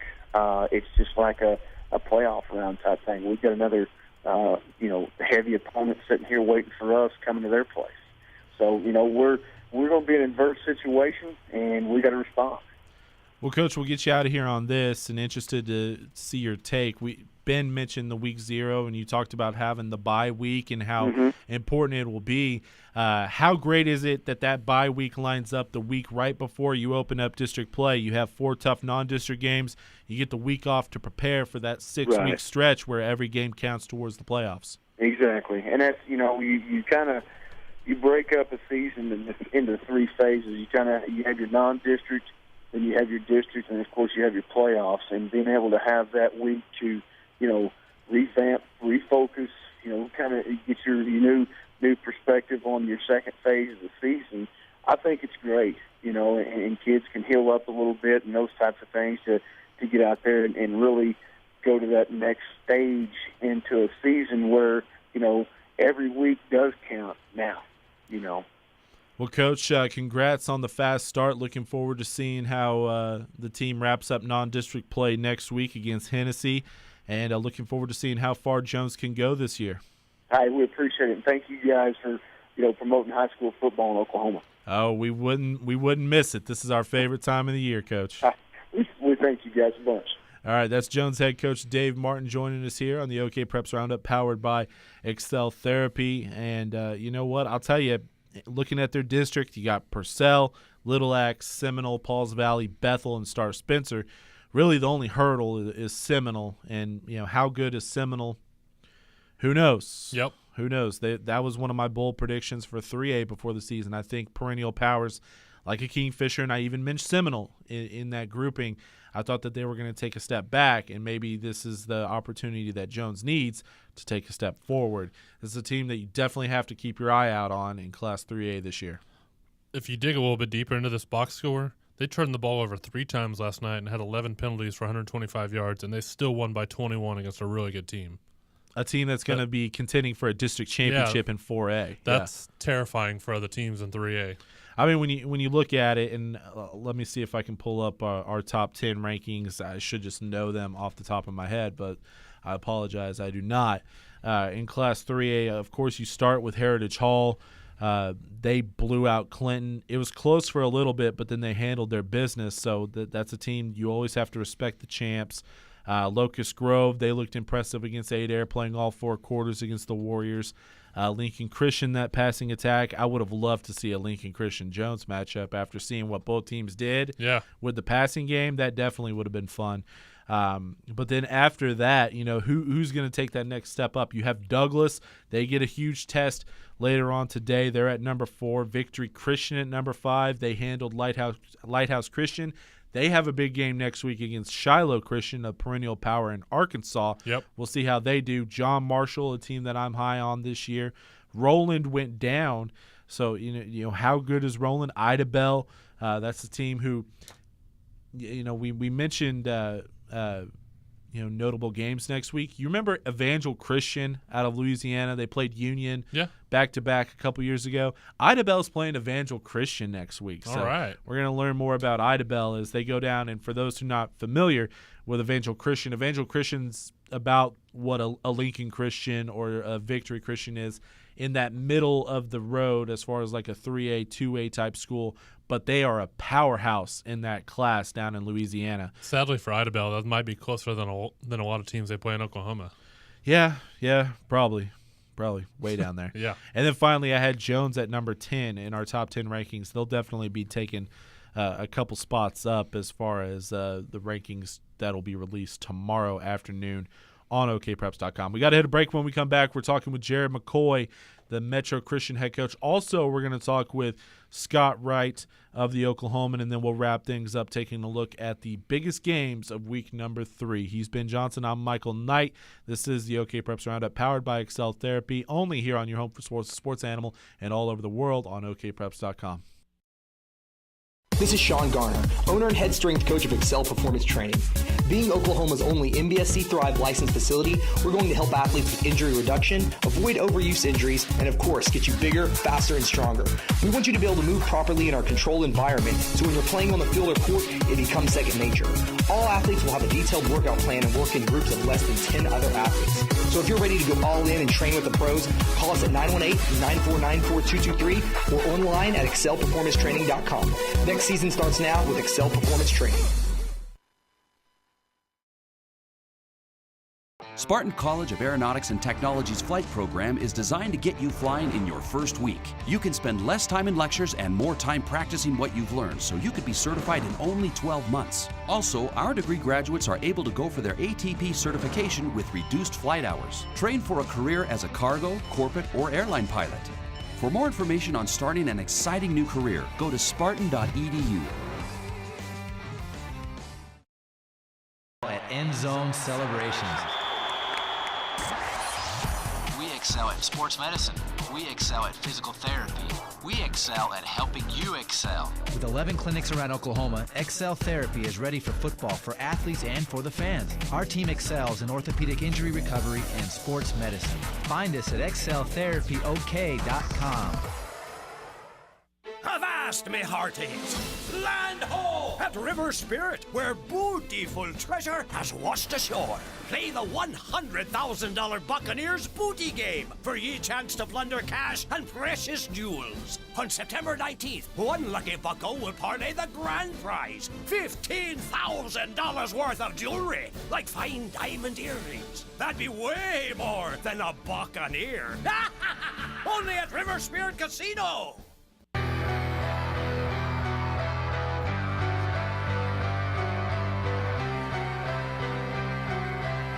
Welcome back. OK Preps Roundup, powered by Excel Therapy, here on your home for sports to sports animal and streaming all over the world on okpreps.com. We're comparing the Golden Driller here in Tulsa to the Statue of Liberty as far as monuments to go check out. And so far. And it all started with a Terry Wilson conversation. Yeah, we're going to get into that later on when we talk with Scott Wright of the Oklahoman. But we can't let this man wait any longer. We're going to bring on Metro Christian head coach Jared McCoy. Metro Christian got a huge win over OCS and kind of surprised Ben Johnson as far as the final score. At first, he didn't think it was accurate, Coach. What's going on with Metro Christian putting on 42 and only giving up 6? I thought the offense was, just going to outscore everybody. Yeah, well, Coach Taylor and that defensive staff have just gotten better and better at what they're doing each year. Since we've switched to the 3-4, we've really just defensively been a really stout ball club. We're really pleased with those guys. Did you kind of expect I'm not going to say you would expect the way you win a game, especially like that, when you beat an OCS team that in Class 2A, one of the top teams. And look, they ran through their non-district schedule a year ago, beating Ringling, Metro Christian, and Lincoln Christian, and were impressive doing so. Did you kind of expect that this might be a down year and you were able to put some points on the board against OCS this season? Well, yeah, to be honest, Michael, we knew that they graduated quite a few kids, but they're so well coached. They've got athletes. And, over the years, I think this is the 6th time we've played them, but over the years they've just always typically reloaded real well. So we felt like we had some advantages in some areas where we had some kids back and they didn't. And we felt like it was a game, if we played well, we should win. But 42-6 is, you'll take that any week against any opponent. One of the guys in this 2016 Oklahoma class that I've been high on for a long time is Abe Anderson, your quarterback, also plays linebacker for the Patriots. Give us an update on how Abe has looked over the first couple weeks. Oh, he's been amazing. He's really done everything we've asked him to. He made a mistake in week 1. It cost him a pick. We only let him throw the ball 7 times. But those are normal things that happen. Sometimes you make mistakes and it doesn't hurt you or your team, and sometimes it does. But, last night he's just phenomenal and executing. You just tell he's matured as a player. He's so comfortable in the pocket. He just sits back there, knows when to tuck it and run. And then defensively, he's the heart and soul of our defense. He sits right there in the middle, and he's just downhill all the way. Really tough player for opponents to have to deal with on both sides of the ball. We're talking with Metro Christian head coach Jared McCoy here on the OK Preps Roundup, powered by Excel Therapy. Coach, we mentioned how Metro, look, you still have to go out every Friday night and play, but when you take a look around the district, 4A4 has definitely taken a couple hits over the first couple of weeks. Sallisaw starting the season 0-2, as well as Fort Gibson. When you take a look at the rest of your schedule, you got Claremore Sequoia next, and then you dive into the district. Does it feel like it's your district to lose at this point? Well, I don't know that we approach it like that. We see the same things that everybody else sees. We're really surprised by Sallisaw scores and some of those, and Fort Gibson, some of those scores are really surprising. Those are extremely well-coached ball clubs, and, we lost OCS last year. It's time to talk high school. Anything into those early season games because teams will get things figured out. But Poto, Poto stepped up and had a big game last night, and we played them early in the year. So we feel like they've got a lot coming back, and if we can win that game, then it's probably ours to lose. But Poto's a big bullseye on our schedule right now, and they're looming here quick. Hey, Jared, it's Ben Johnson. Thanks for coming with us. And yeah, I might have thought the score was a little bit off, but you're also my state championship pick, so I'm going to try and smooth things out like that. That's good. As the offensive coordinator, I know whenever your team passes 419 yards, rushes for 116, but then you see the defense, hold OCS to 6 points, and I have to assume that was pretty much by the fourth quarter you'd kind of pulled most of the starters anyways. Yeah. What stood out to you? What was more impressive last night, your offense or defense? Obviously the defense. I mean, if your defense is playing well, it gives you an opportunity to play with anybody. We can go back to last year in the Wagner game. The defense is what gave us such an opportunity in that game, and holding Anadarko to 13. And just over the years, the defense is key. Offenses have to be able to score points when you need them, but the defense playing so well so early. Because last year it took us a while to get going, and then we figured some things out. But I'm really pleased with the way defense is playing so well so early.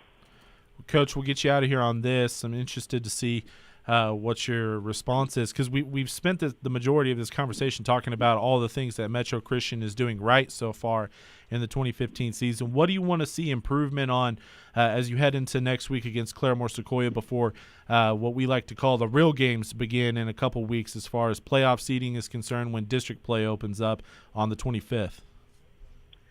Well, obviously our biggest loss last year is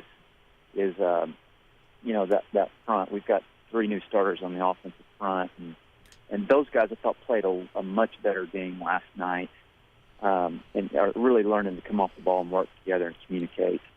But I'd say that's probably the biggest area I'd like to see us improve. And then the other thing is just overcoming some of the penalties and some of the holding calls and things like that. But really love the way our kids are playing hard, aggressive, blocking well. The receivers are blocking well, and a lot of those skill kids that are back for us are just firing on all cylinders. So I just want to keep seeing them get improving every week. Coach, always fun talking football with you. I'm sure we'll catch up a couple of times throughout the 2015 season. Congrats on the big win last night and the 2-0 start. All right. Hey, thanks a lot, Ben. Thanks, Michael. Thanks, Jared. That's Metro Christian head coach Jared McCoy here on the OK Preps Roundup. He thanked you first because you're sucking up, throwing out your championship prediction. Hey, if you're going to say that I thought the score was wrong, I got to redeem myself somehow. Yeah, no, it's true. I threw you under the bus. bus. We had your championship pick on without this. Just let me have my moment with Metro Christian. You got it. Still a long way to go, though, for both teams. Yeah. All right, we're going over to the west side and catching up with our man Scott Wright of the Oklahoman. A lot of big news and stories coming out from the west side. Let's start with some off-the-field stuff first, Scott. As last weekend, Del City quarterback Terry Wilson took a trip to Eugene, Oregon. He was a commit to Nebraska since early May and decided last Saturday to flip his commitment to the Ducks. Did that come as a surprise to you, or did you kind of expect once he went to Oregon that was a real possibility that he might switch?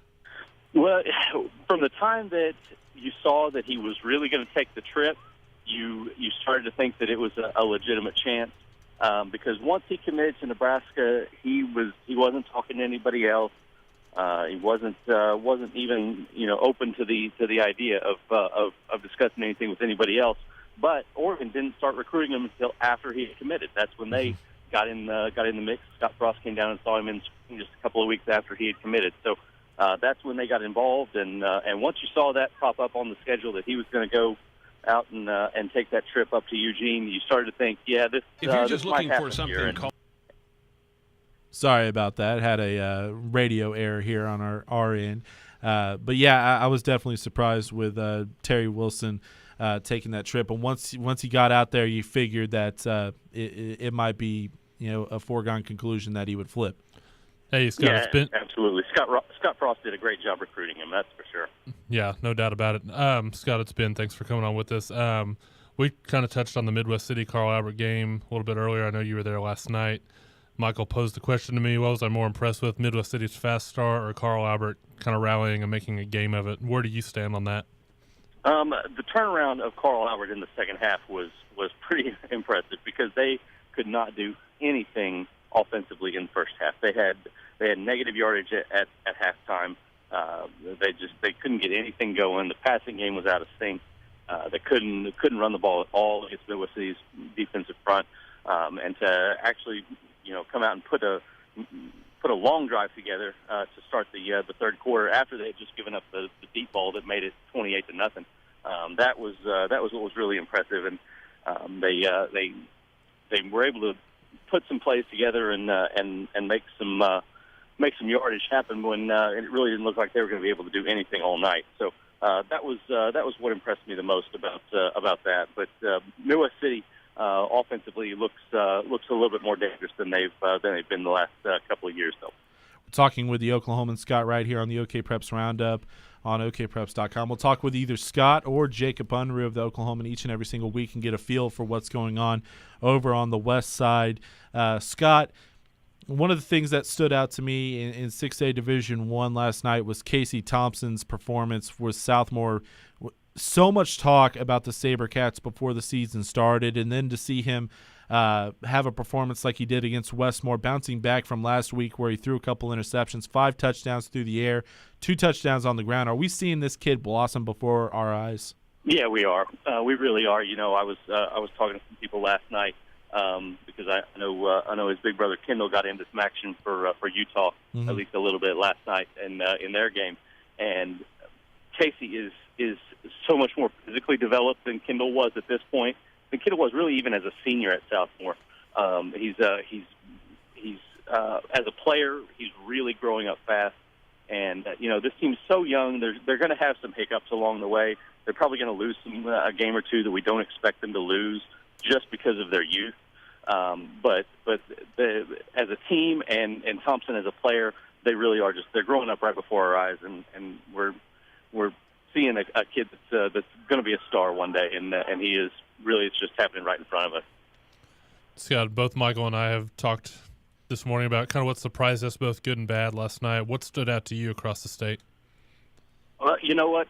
I talked to Michael last week when we were out in Choctaw about the surprise of Duncan pulling off that win over Guthrie, and then Shawnee, who was just anemic against McGinnis last week, comes out and puts 48 on the board against Duncan and beats them. So Jack Diamond threw for over 500 yards in that one. So that jumped out at me because I was starting to think maybe this was going to be a pretty serious rebuilding year for Shawnee. So that was impressive. I know PC West isn't a team that gets a lot of pub, and they're probably not going to make the playoffs even in 6A2 this year. But Trey Gooch is a legitimate college quarterback there at PC West, and he's going to win some games for them that they probably shouldn't win. And he went out and threw for over 300 yards, and they beat PC North last night. And PC North is down, but that's a huge win for a team like that, and for a guy like Trey to really kind of have people take notice of him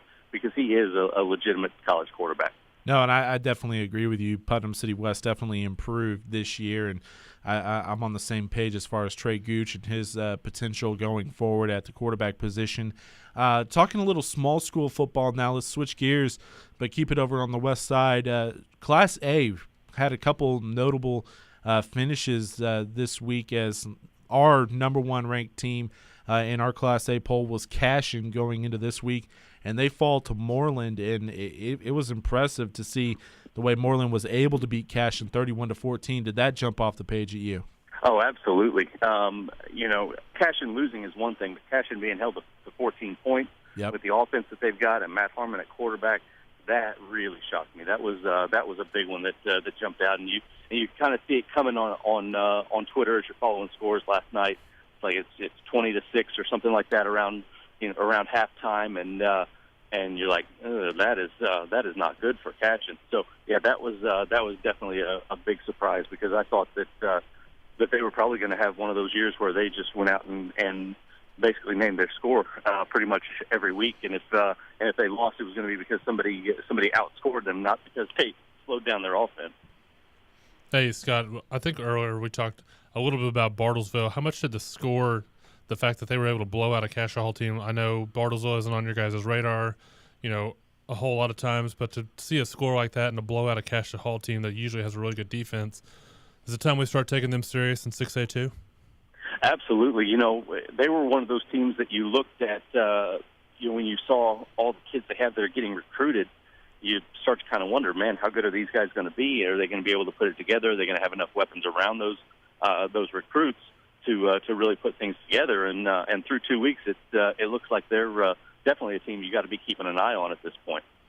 We talked with them earlier, and we're talking with Scott Wright of the Oklahoman right now on the OK Preps Roundup, and we talked with Altus coach Jeremy Reed earlier in the hour. Altus, one of the teams that I think is a serious contender. I picked them to win 5A before the season.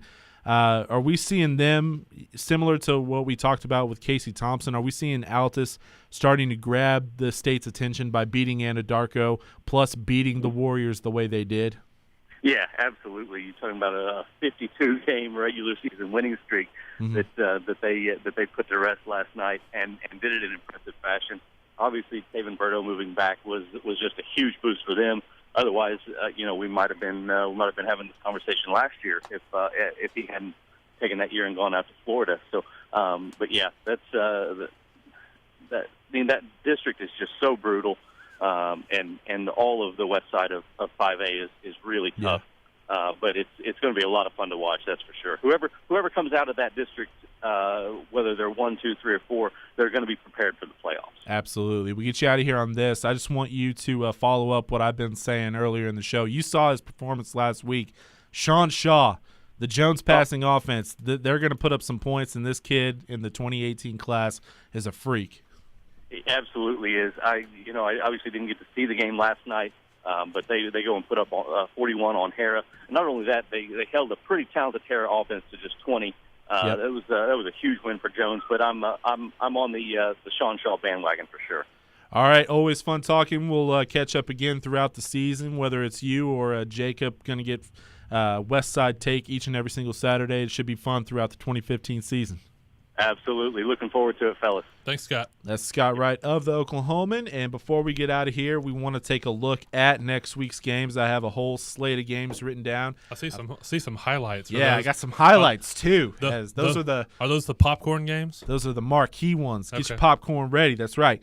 Owasso at Jinx, one of the top games. Look, Owasso, they might be down this year, but Jinx looking for some revenge after last year's loss that snapped a streak that dated back to 1993 or 1994, I believe. Right. Midwest City at Dell City, always a fun rivalry game. Union at Broken Arrow.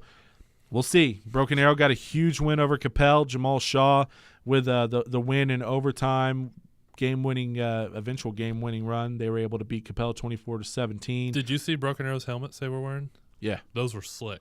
Yeah, they were. They should just wear those the rest of the year. I'd be more than okay with that. They play host to Union, and we talked about how it's been a rivalry that's been one-sided. This year, you got to lean to Broken Arrow with all the experience they have everywhere.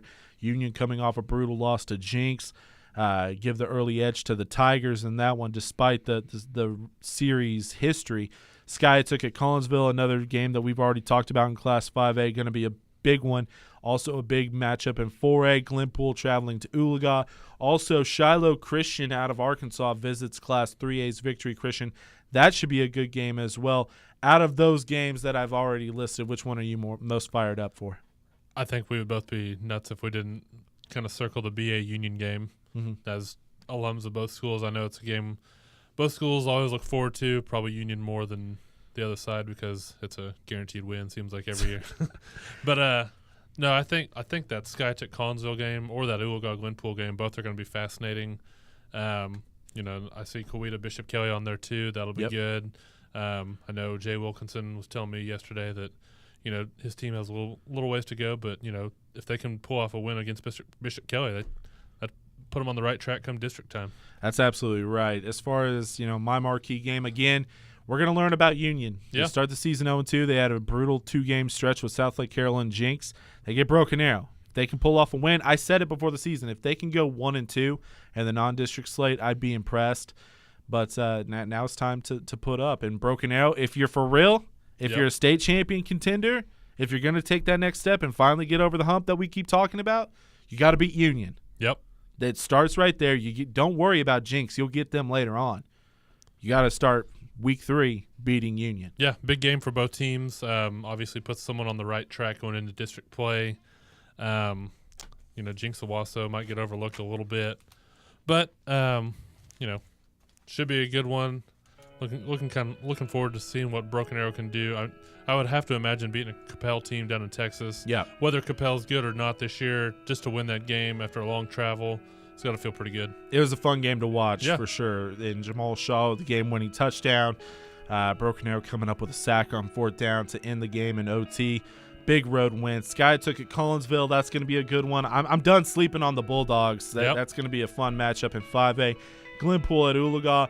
For our complete list of top 10 games, we will release them on Monday. You'll also be able to vote on the winners of each top 10 games, and you'll be selected as the fans vote when we put out our picks on Friday. And before we get out of here, look, went 8-1 this week. Ugh. We got one more game to pick. Douglas and Millwood. I need Douglas in the worst way today. I'm 5 games up. It's brutal. It was a brutal week for you, but it's only week 2. You got plenty of time. I just wanted to spot you and Jared a couple games before I make the valiant massive, run. Yeah, massive comeback. Yeah. Massive comeback for Ben Johnson. All right. He's Ben. I'm Michael Knight. Thank you to all of our guests, JJ Tapana, Vance Miller, Jeremy Reed, Dave Martin, Jared McCoy, and Scott Wright. This has been the Week 2 edition of the OK Preps Roundup. Check out okpreps.com each and every single day for fantastic high school content, starting tomorrow with the top 10 rankings as well as Player of the Week candidates. Until next Saturday, tune in at 11 to 1. New show time, at least for next Saturday. We start at 11, we wrap up at 1. Thanks, OU Tulsa. Yeah. What are you going to do? Yeah. All right, that does it for the OK Preps Roundup, powered by Excel Therapy, right here on your home for sports, the sports animal, and all over the world on the OK Preps Network. Spartan College of Aeronautics and Technology's flight program is designed to get you flying in your first week. You can spend less time in lectures and more time practicing what you've learned, so you could be certified in only 12 months. Also, our degree graduates are able to go for their ATP certification with reduced flight hours. Train for a career as a cargo, corporate, or airline pilot. For more information on starting an exciting new career, go to spartan.edu.